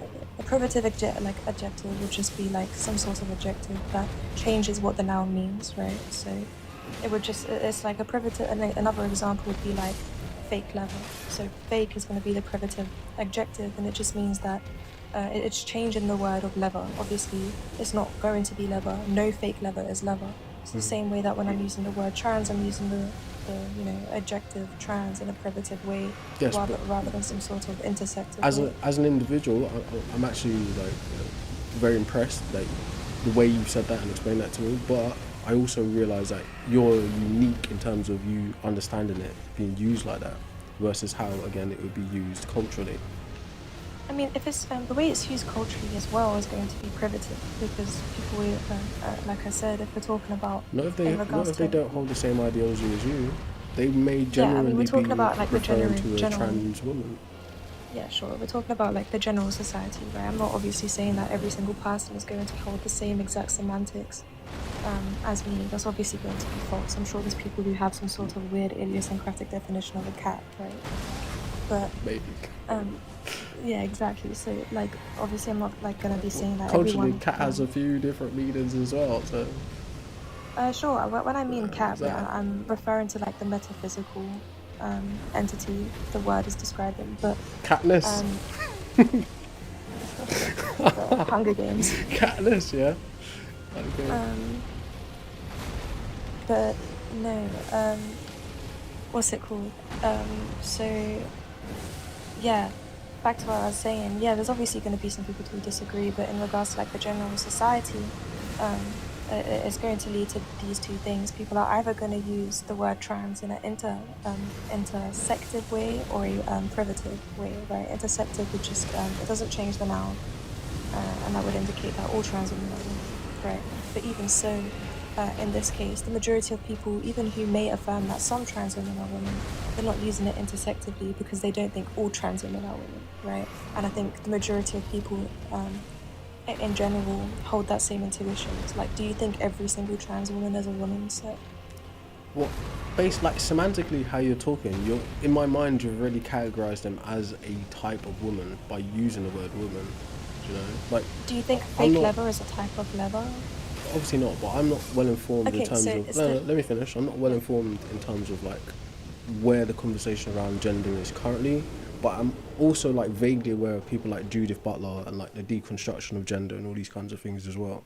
So when you consider it from that side of the aisle or like the LGBTQ side of the aisle, what we're saying is the same as us establishing like an epistemic cage around a section of society and saying you cannot go beyond this border.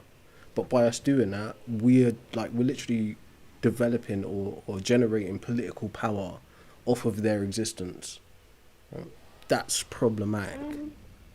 I mean, I disagree. I don't think it's going to generate some sort of like political power off of their existence. I think when people are saying, in what regards? So in terms of like let's say cultural capital or political capital, to be able to discuss cans of Coke, right? We have to first establish what is Coke, why is it canned, what is the company that's given it its name, and all of these things are a form of generating power around a concept, which is an abstract drink. Okay, in the same way as us talking about trans and woman in the same sense, we're describing someone's physical reality of potentially gender dysphoria or something. So we're actually generating power off of their bodies. Hence, was like again not very informed, but like as like a knowledge bluff, right? That's the biopower kind of idea. The various different institutions are establishing power based on the description of you, what you can be, what you cannot be. Okay, but if again, if you were the subject of that, and someone is describing you of what you can be and can't be, in order for you to like snatch back some type of autonomy, you would need to be able to come up with vocabulary that transcends what they're describing you as. Sure, but for example, the reason why I'm saying I'm not affirming some sort of like trans-inclusive conclusion is due to the fact that the vocabulary that people do come up with, or when I do speak to individuals who hold some sort of trans-inclusive view, I fail to have some sort of like language that makes sense for one semantically, that doesn't go through absurdities or contradictions. I just find But don't we also currently, live in a world where our various different belief systems almost require contradictions in order to exist with them? No, I mean unless like Religion being a big one. Religion, in order to believe in some theological ideas, you must be willing to accept contradictions. Yet people manage these not contradictions day necessarily. in It day depends. out. You could be like agnostic theist. I mean in and that general. wouldn't come with. In general. Wait, even with agnostic, okay, what would be what's the P and not P in regards to agnostic theism? Agnostic theism, I mean, that's a bit weird and vague, to be honest with you. I can theism would understand just be like an agnostic individual- atheism, but agnostic No. theism, like, So theism is like the agnostic theism acknowledgement. is just like an individual who believes in a god. They're agnostic on which god or who the god is. That's new. That's a new concept to me. I understand it, but it sounds more like an inversion of agnostic atheism. But sure, if that's a thing, it's news to me. Because I would have thought if you're establishing that there is a god, you've already pretty much decided that there is a god. No. So agnostic theists, they believe that there is a god. Yeah. So they hold the belief that, well, I guess it's going to be more probable that a god exists. However, they're just unsure or agnostic on who this god is, or if we even know that this god, like who this god is, in regards to like the epistemic access we have in regards to religion, right? Oh, I can accept that then. As a valid exception to what I was saying, I would accept that. Right? You might be absolutely correct on that, and I'm wrong. But in terms of general societies, yes, many of us do exist with contradictions. So yeah, and I think that's something that we ought not do. I don't think. I mean, unless you have like an argument. Ideally, yes. Right, exactly. So unless there's like some sort of argument in favor of like dialetheism. That was the word I was looking for earlier on, and it's not a P, it is dialetheism. They are the people who accept contradictions, like like, is this sentence sentence is a lie, or that kind of shit. Right? There are some very smart people that deal around that idea. So I don't know. I think dialetheism intuitively is just kind of dumb. Just like in regards to like, I'll explain why. Because like if you're a dialetheist, you have to like, what's it called? For one, you'd be affirming trivialism, which is also another horrible concept. And it's just like you'd have to then affirm that raping babies is not bad as well as that it is bad. It is bad, right? But remember, like what we started out earlier on, and I was like, yes, although I agree with you, right, from a cultural standpoint, it's not objectively wrong because of different ethical systems. That's the problem. We'll get back to that, but like I need to like. Right, now don't get me wrong, right? I'm simply just saying, for us to make any judgment call on what is good and what is bad, right, it must depend on us as individuals. Hence, our subjectivity is at play. I mean, what I'll do is I have a friend who's very, very, very well versed in philosophy. Like I'm his student, so Pick out to that guy. He's done a great job. You think? Thank you. Yeah, he's done a great job. Pick out to that guy. Yeah, he's insane. He's very, very good. But he is a moral realist as well. He'll definitely be able to explain the worldview a lot better than I can. and like, you know, dispute what you're saying. Because the thing is like intuitively I can dispute it. I don't have the arguments, or like I can't really utter the words that I want to, if that makes sense. The utterance just wouldn't work. But yeah, back onto like what I was saying is that I just think I think it's like less preferable for me, or for anyone really, to adhere to some sort of semantical view that leads to contradictions and absurdities. I think that's something that we should be avoiding. And I think that applies with everything, I not would just agree. semantics. Yeah. I would agree. So You can avoid it, but I also think like put it this way, like in a type of dialectic type of way, the contradictions are necessary, like that, to build things out. Do you know, like the negative, right? For instance, let's just forget. Let's just leave it alone. Just carry on. Say what you're gonna say. Just leave that one alone. Yeah, I didn't know where that was going, but like in my mind, I know exactly what I want to say, but being able to articulate yeah, it is a different thing. It's uttering what you want to say. I get it. Get it. But yeah, no, I think yeah, we should be avoiding contradictions. So I just think it would be more beneficial for us to just avoid, in a sense. Maybe like a simpler analogy of what I'm trying to say is like, in order to have a whole, right? Let's just use the example of yin and yang, right? You know, like the black and white thing, right? One of those sides would be a contradiction, but the contribution of that contradiction makes the thing what it is. No, I mean, in regards to like, okay. Maybe I'm not explaining it properly, logic, but in regards to logic, it makes the view weaker. It makes the view like, you know, a lot weaker. Just due to the fact that obviously, like I said, unless there's some sort of like strong arguments in favor of dialetheism, or like trivialism, right? Then like it wouldn't be true in regards to like what logic is, right? So say no, you're like, you're right example, in terms of classic logic, but I mean in more of like in a more of an abstract kind of looser way, not like, you know, P and not P kind of, I'm not saying it in that kind of way. Obviously a contradiction isn't going to be useful in that kind of context, but I mean in a broader type of cultural context, like the yin and the yang, the positive and the negative. Like Zizek has this whole piece about, you know, a black coffee, but it's not just a black coffee, it's a coffee without cream, it's not a coffee without milk. So that negation adds something to it itself. Although it's not there, it adds something to it. Those aren't contradictions, though. It's kind of part of the idea. I'm not probably the guy to try and even explain it properly if I even understand it. Is another conversation. Yeah, exactly. I get what you mean. But in terms of what you're saying is correct. We should strive not to partake in contradictions because it's not useful in like a very analytical way. But I mean, culturally, people walk around. For instance, what the title of this stream is, smoking should be banned, right? People argue with me, existing in the contradiction that they are harming themselves, but they get enjoyment out of it, right? I'm sure, but that so wouldn't there be are like lots a of contradiction, though. Because, like, for example, yeah, because they would say it's good for them, but harming yourself is obviously not. I mean, that wouldn't be a contradiction either. So, for example, I'll explain why. Because it could just be like, for example, that like semantically, like what they mean, it could be different. So when they say, oh, obviously they can acknowledge that smoking is bad for them physically, but when they're saying it's good for them, it could be good for them mentally, right?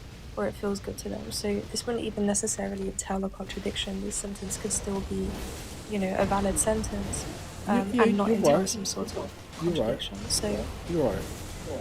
But again, I'm being more general and not as precise as you. So you are right. Yeah, so like I said, I think, I mean, obviously we can agree that a lot of people walk around and they're very contradictory on their day-to-day basis, but I don't think that's something that we should be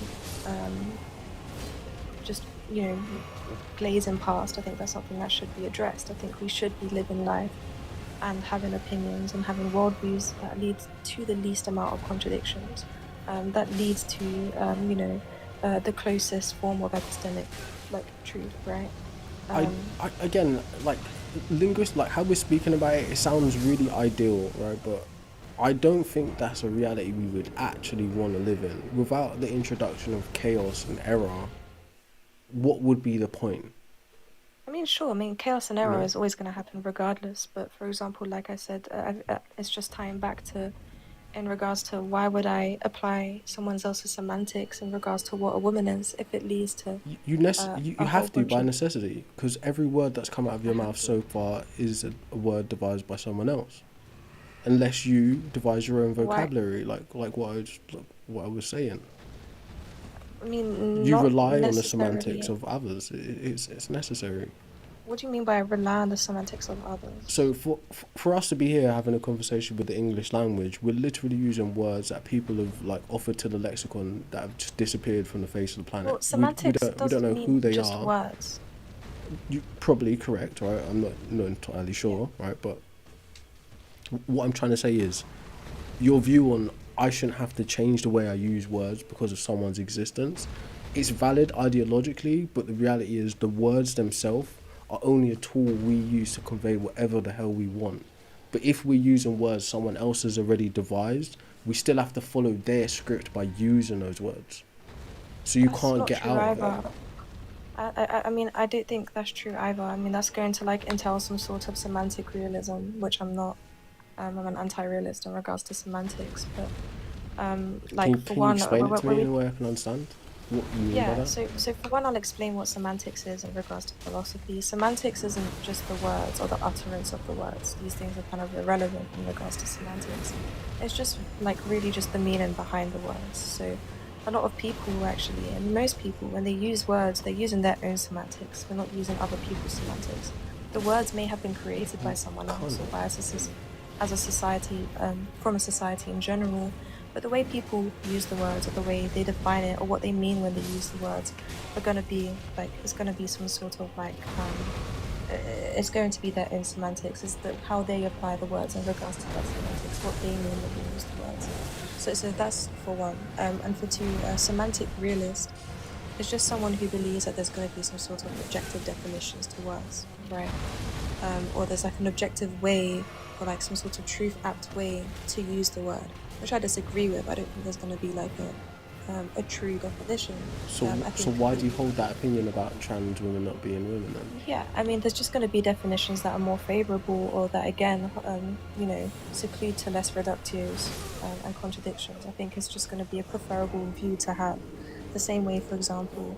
No, I think there is a contradiction in that view itself, right? Because you're saying that words shouldn't have fixed definitions, no objective definitions. And at the same time, you're relying on the meaning of words to justify what you're saying. That doesn't mean that they're now objective, though. So, in regards to, like, what we mean when we're saying that words are objective, is that there's just going to be, like, a singular truth, like, the definitions are truth apt, which I don't believe. Even with my definition, all I'm saying when I'm using the word or when I'm conveying the meaning of the word woman, I'm not saying that this meaning is now truth apt. I'm just saying it's the preferable definition for the word woman. It's the definition that of what people mean when they use the word woman. But like based on what? Or is your argument a biological argument, or like you've been saying, a semantic argument? Well, semantics still tie down to like, you can still have like the meaning of word being tied down to biology, right? Obviously mine's going to be like partly biological in regards to what a female is, right? But then it's also going to be some sort of like societal in regards to what an adult is. Because we obviously, in regards to biology, you're an adult when you've like you're sexually matured, right? Your sexual reproductive anatomy is matured, which happens at around 16. But I don't think a lot of people are committed to say that. That changes. That I would say a lot of those views are arbitrary. Because we're finding out more and more as time goes on that like actual biological development continues on to like your 20s into your 30s, etc. Well, not necessarily that's brain development. You have like, you know, you like have a period or whatever, you hit puberty and then now you're an adult. Like part of biologically that makes sense if we was looking at humans as an objective type of animal study, but culturally that doesn't actually make sense. It's I arbitrary. mean, I think it does culturally as well. I think if we look within society as well, people do hold the position that you know, at 18, you're most likely going to be an adult. I think a lot of people who disagree. No, Um, that goes back to those same like mhm. I say this respectfully, but those same type of colonized structures, right? They're not realities because they change country to country, culture to culture. That's like I mean, yeah, but I mean, I'm this not is really like the interested in current like, hegemonic norm, and then you're building yeah. everything else. You're comparing everything else to the hegemonic norm, but the hegemonic I'm not norm really like. itself isn't actually a real thing. It's just who's in power and establishing the Mm, norm. When the power yeah, I changes mean, I'm hands, not the norm changes necessarily. also. I'm not necessarily interested in what other cultures think in regards to adulthood, due to the fact that, That's you know, there are some problematic. cultures who think, not necessarily, I'll explain why. There's some cultures who think that you're an adult at the age of like 10, right? Yeah, Which obviously I it's think is an irrational problematic too. view. Right. So Yeah, I'm not but necessarily that's what I'm I'm saying not to you. necessarily. All of the views around it are arbitrary, and they depend on the people putting forward the views. They're Not not a like I said, not reality. necessarily, because if we look in the West in regards to what we deem as an adult, this is also going to be backed up by some sort of biological structures. So To an what they extent. do is they're going to mainly. So this To an is how extent. they've decided. Yeah. This is how they've decided that the you know, and this is why the majority of Western countries say, hey, like an adult is going to be an individual that's 18. The reason that they've come to said conclusion is due to the fact that, for one, the average age that Homo sapiens complete puberty is the age of 17. That's the average age, right? What we've now done Although as a a part of that is society. true, I think that's like an ahistorical take because you've got to remember Europeans famously had a lot of predatory things happening with children, all the way up until the Industrial Revolution and children working in mines and things. Okay, Mm-hmm. if you're simply reducing the idea of adult down to 18, it goes way beyond just the biological reality of puberty. That's just a part. That's like although it's correct, Yeah, it's like a post hoc rationalization. It's not actually I the mean, reason there are a few why it's the extra standard. aspects. You know, Like, but the reason why it would be the standard is just, for one, we can acknowledge that, for example, parts of, you know, important parts of our brains are developed. Individuals within this age tend to be typically are a lot more mature. They're able to make proper decisions for themselves that aren't irrational or that aren't true that may based on some be. sort of like. True that may Right, be. but All we'd one have to do second, is go please. across the pond and see that the Americans say an adult is someone 21. No, Americans think that an adult is 18 as well. No, but for most standards, in their countries, it's 21, right? For like, No, so in America, in like the USA in general, 21 is just the legal age of drinking and smoking, right? But you are recognized as an adult at 18, which is why, for example, you can become a prostitute at 18. You can have an OnlyFans at 18. You can own your own house at 18. You can yeah, drive. You can, true, you know, true, right. true. So But they just have these. culturally, the standard is kind of 21 Mm. in America. That's like you're now full on adulthood, no bullshit. But what we're I seeing mean, that's when biologically, they're brain granted development is extra. 25. Yeah, So sure, so but we're not going to go technically, based if off of but you brain should though, development. but you Why would should, right? brain? Not I'll necessarily. give I an don't think example like. because if we're gonna say our definitions for what people are, it is going to be based on the biology of that person. Then why are we stopping at this part of development and not at the final development? Humans change almost all the time till they die, right? You know, like cell reproduction and stuff, or like replacement shit, right? But if you're saying an actual functioning adult, like fully functioning, it would be 25. I mean, it depends what you mean by fully functioning. Even so, 25 is wrong. The studies have like new studies have shown 30, but Yeah, the reason why exactly. I'd It's say like. moving up, right? Yeah, sure. I mean, So I'd say like the reason why this things change. this specific part of the brain developing is not going to be necessarily relevant in regards to like why we should say that this individual is an adult is, for one, we don't necessarily do this with any other species, right? If we look at other species, their brain develops also slower than their body. However, in other species, they're considered adults as soon as like the completion of puberty happens, right?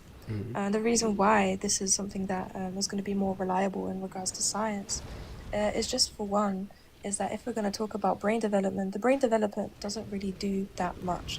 It For one, does. brains are. In I'll terms explain of why. in So terms of human in regards societies to versus not, like I'll a explain. lion kingdom or an ant kingdom. Not necessarily. It's not the way you Yeah. think. So for one, in regards to brains, brains are mosaic. So I can send you studies on that. But yeah, brains are mosaic. And what mosaic is, it just means that every single brain is going to be different.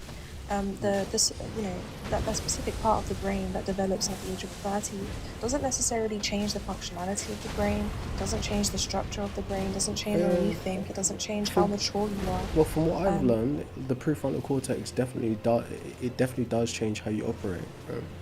Because it's responsible for like long-term decision making. It's responsible for like impulse Yeah, so control. with the All of these the things cerebral affect how you cortex. function in a society with other people. Yeah, but it's not in some sort of relevant way. It changes, and the change isn't huge to the point where we have to now wait until this part of the brain has developed, and now this is when you're an adult. Because these things as well. I think that's going to change in the future. I really do. I think that our society will move to catch up with the science as it has before. I mean, wait, one I think it really one will. second. The science, this part, okay. In regards to like human development, right? The science, when we're talking about now it's up to 30. This isn't now necessarily going to say that science is going to say that humans are adults at 30, because like I said, in regards to biology and the scientific consensus on biology, it's just the scientists and biologists have the majority of them agree on the fact that a human is going to be an adult when the puberty is complete. So obviously, just because some other You're parts right. of our brain, You're right. right? But So science wouldn't catch up with that. But those standards are part of the same system that I was explaining before. The legitimization of knowledge. What is knowledge and what isn't? What is the vocabulary and what isn't? This, again, because it's all right. As a fully adult woman, which I assume you are to be on TikTok, right? I'm listening, by the way, but I might be on pause. As a fully adult woman on TikTok, you'd probably be, like disheartened to be referred to as a female in the same way as a dog is referred to as a female, because it removes the human part from it. Right? Historically, how, again, science has been set up, again, I'm not anti-science, don't get me wrong when I'm saying this, I'm just giving like an argument from the other point of view. The way the systems and the methodology and the language in science has been developed, it has still been developed by that same hegemonic structure, right? The power to be able to describe something and stamp it. Like, I walked through the Sahara one day and I decided this plant is called this and that animal is called that and this, this function in it is called this, right? To be able to name it and explain it with vocabulary is a type of politics, essentially, right? Mm-hmm. That being said, I'm not necessarily talking about the word itself. Like, I'm just talking about the objective, right? But to be fair, I'm not gonna lie. I think I've been on here for like an hour. Not yet. You haven't. I can see your timing, but yeah. Wait, you can see that on like PC? Yeah, I can see the time. That's crazy. It's 48:30. Oh, that's a damn near an hour. But yeah, no, I am hella tired. I'm not even sentient right now. I appreciate you coming up, but I really do think, although right, so I get the argument. The argument is it's not fun because it's bad at the expense of the people we're arguing about. So I can say I understand the position. It's like it produces power because it produces cultural capital through arguments like this. But you also have to remember we're arguing about sentient beings that exist, and apparently their experience that they're reporting existing as is different to mine and different to yours. So I think it's worth considering that, and I think it's also, although you're very adept in the philosophical side of things, I think it's worth also looking into those views on biopolitics and biopower and hegemonic structures, from a sociology type of I do view. look through things in some sort of. The one thing I do have in response to the first thing is that we could also twist that and talk about, you know, the effects it has on adult females, right? And how, you know, affirming this belief is also going to have some sort of effect on a different group of sentient beings. I So agree. obviously, there's not going to be like a singular right way, but yeah, which is why I enjoyed this I agree, conversation. It was very relaxed. that's the part I wanted to get to, though, right? As a woman, right, you should be like, you should have a type of hyper awareness of how men have actually categorized and defined your bodies, your personalities, your identities. The idea of a woman Yeah. and bridging a woman to a female biologically is the same kind of identity capture. It's the same kind of problem. Actually, I completely disagree. I think in regards to like the patriarchy and how men have defined women, I think you see a lot that men tend to define women in regards to stereotypes, things like femininity, the way we act, the way we react, how emotional we are. Yeah. And these are the main things that men categorize women as. It's like, oh, they describe women and they're A certain describing... type of man. Well, we're talking about Right. patriarchy. So what men, what has derived from that. So even the Right. concept of femininity, that's But a patriarchal structure. patriarchy Right? is a societal construct, right? It's a configuration. Derived from men, right? Yeah, but it's not. It's that's my not thing everywhere. here, It's not is everywhere, that right? I agree. It's where we are, right? And that same patriarchal structure, e.g., like white hegemony, is the same structure that's devising the vocabulary in science, devising the vocabulary in politics, devising the vocabulary in race, sex, gender, money. That is the same structure that defines what is the norm, then measures everyone next to that norm. So if you ignore that, that F's you over as a woman and a minority possibly, or whatever else you might be. Just like the trans Yeah, person. but that's what I'm saying is that Okay. like is that in regards to just like you've mentioned in regards to, you know, society, patriarchy, all of that, I hear it.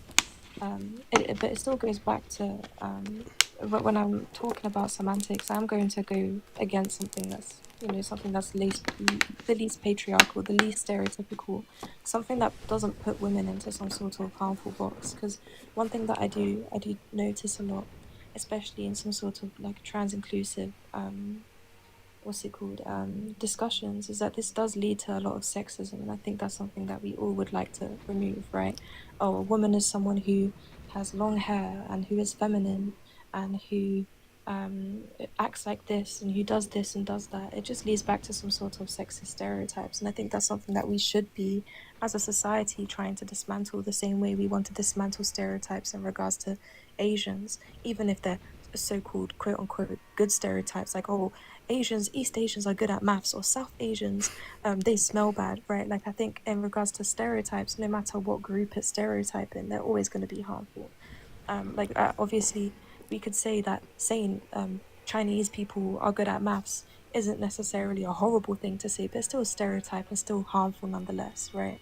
Although I agree, I think it's dangerous though, because you also don't want to sacrifice truth at the cost of political correctness. What do you mean by truth? Because we can the difference In between a terms of stereotype, the difference between like a stereotype and then some sort of archetype is that a no, I don't mean it stereotype's in that way. I mean, like, if the view is, all right, we want to boil society down to this utopia where we discuss people in a very like a flat way, which doesn't pull out any of their protective characteristics or their identity into a discussion, we'll create we'll essentially end up creating a dystopia, which is the opposite of what we want. So we can't have open discourse.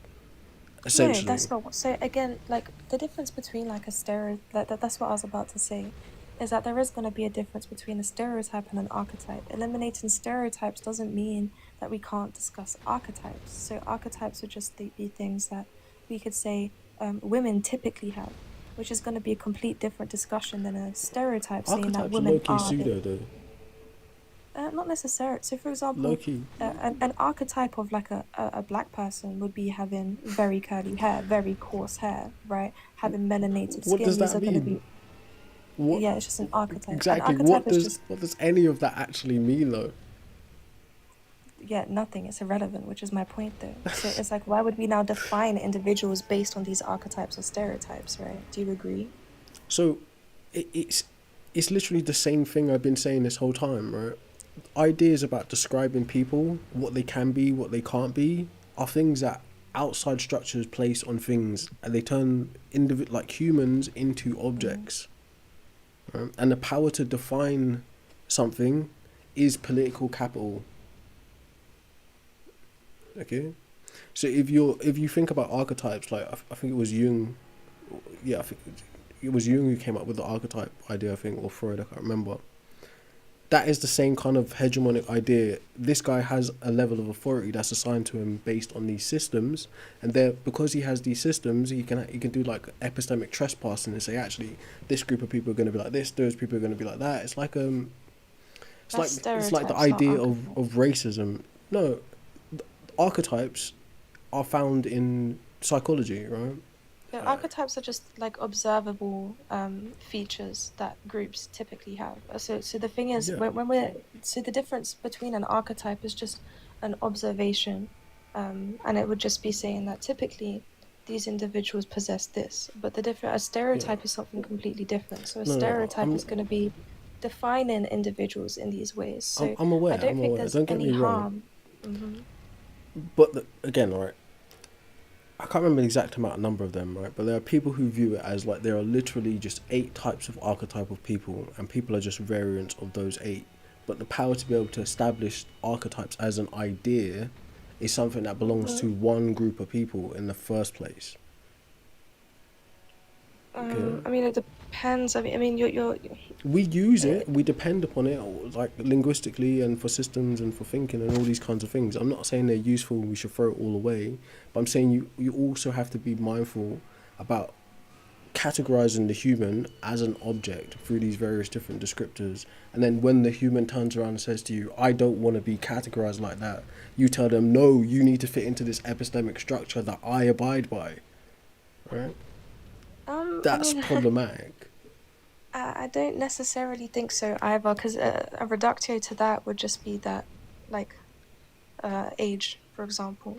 An individual does not want to, like an adult, like I say, like a 30-year-old man, doesn't want to be referred to as an adult. He wants everyone to treat him and refer to him as a child. That's not analogous. That's not analogous. Wait, no, it completely is. Because now we're just talking about... That's not analogous. We're just talking about... it is, and I'll explain why. We're just talking about some sort of separate social construct, some sort of separate semantics, and this individual is saying, I don't want to be categorized as part of this group. It's completely analogous.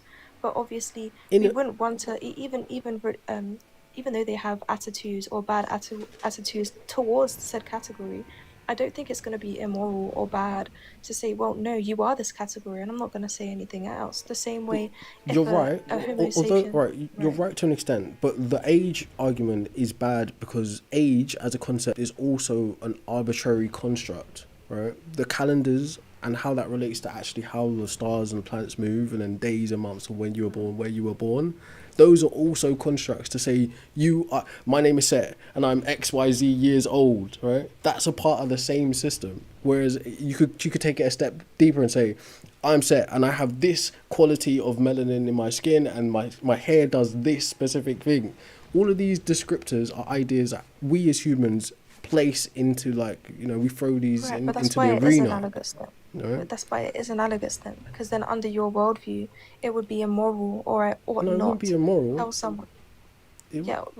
Or like it wouldn't be preferred for me if an individual says they don't want to be categorized under this abstract concept. They have the right to, though, because it's useful under data, right, to be able to say, right, we are all this age. We can say the same thing about men and women. No, that's what I'm getting to, right? As like a funny type of anecdote, there was an old Prince interview, and the interviewer's asking him, how old are you? Like, you don't seem to age, right? And he says, I'm ageless. I don't celebrate birthdays anyway. So in his cultural context, it's not relevant, his actual year age. Of course, his biological age does matter in terms of what he can do and can't do. But his actual age... I'm not talking about age is as much as a construct as an identity of your gender. It has nothing to do with reality. I'm not necessarily talking about, like, age. I'm just talking about adulthood. So I'm not even specifying an age. It's just that this guy doesn't specify an age. He's just a child. He doesn't want to be referred. No. So that's not the same, because that's saying I don't want to be in this group. I want to be in that group. He's not denouncing groups in general, right? That's different. But then that's He's, also he's saying, I you'd don't have want to you'd be have in this group. say- I want to be in that group. That's a little bit different to saying actually I mean, this that's the group same doesn't thing make about sense men at and all. women or trans women, because it's men saying that they don't want to be in the category man and they want to be in the category woman. So it's the exact same Why thing. it's different? Why it's different is because what you describe gender as is a social construct anyway, and then the actual qualia of experiencing a gender is something that is, like Judith Butler points to, it's a performance of gender. It's not an actual thing. You're not born a gender. You perform the gender, and that gender is the expectation of the hegemony that establishes I the mean, norm. for one, Judith Butler, respectfully, horrible. Maybe, horrible. but the idea is an My interesting response idea. in regards to like Judith Butler's take on gender is again, it's just reinforcing sexist stereotypes. It's saying instead, men and In a way, you know, maybe, yes. I am not a woman, and it's not referring to women as people or men as people. It's referring to women as an action. Like, so if I have long hair, that is the action of woman. If I put makeup on, that is the action of woman. It's no longer categorizing Homo sapiens or human beings as women. It's just categorizing actions, which would be false, and I think it's unintuitive. I understand what you're saying, that's a valid critique, but even the view of a person and personhood is also a construct that's performed, right? All categories I'm not of talking about things. personhood, I'm just talking about Homo sapiens. So just the humans. Yeah. Not a human being, just a human. Right.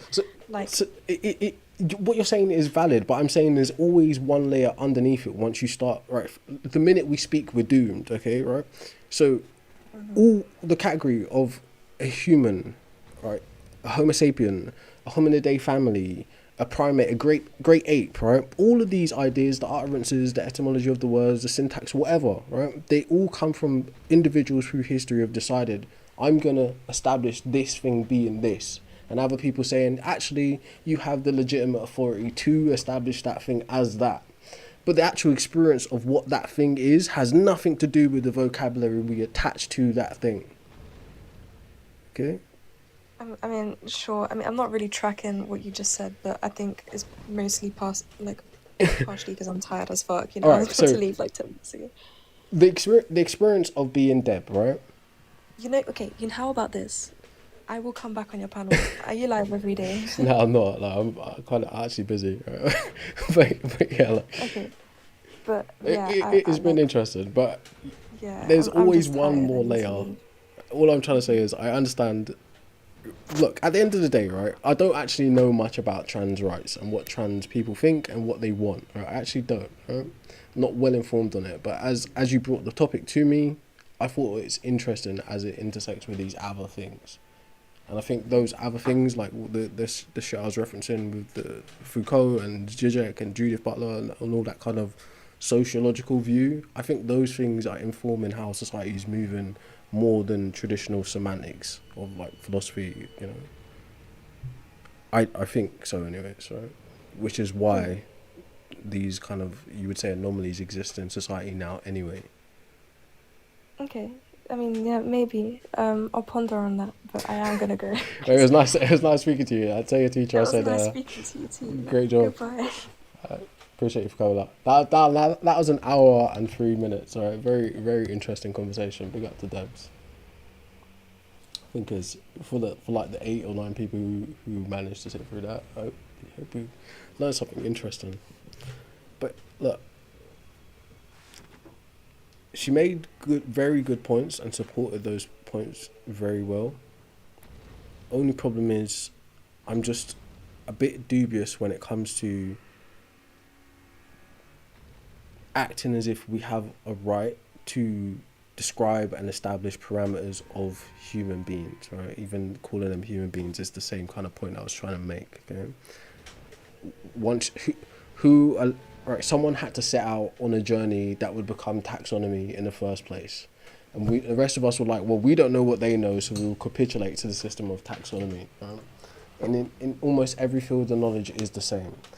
But that's not to say to throw it all away. I'm just saying use what is necessary for you to use, and you know, do what you can. We're just people at the end of the day. Or are we, right? People are corporations too, right? Corporations could be people. So what do these words mean? I don't know, right? That being said, I hope you enjoyed the stream. It's probably one of the better conversations I've ever had on the internet. So big up to Debs, right? Anyways, good night, folks. I'm gonna eat some pizza and wings. Unethical foods.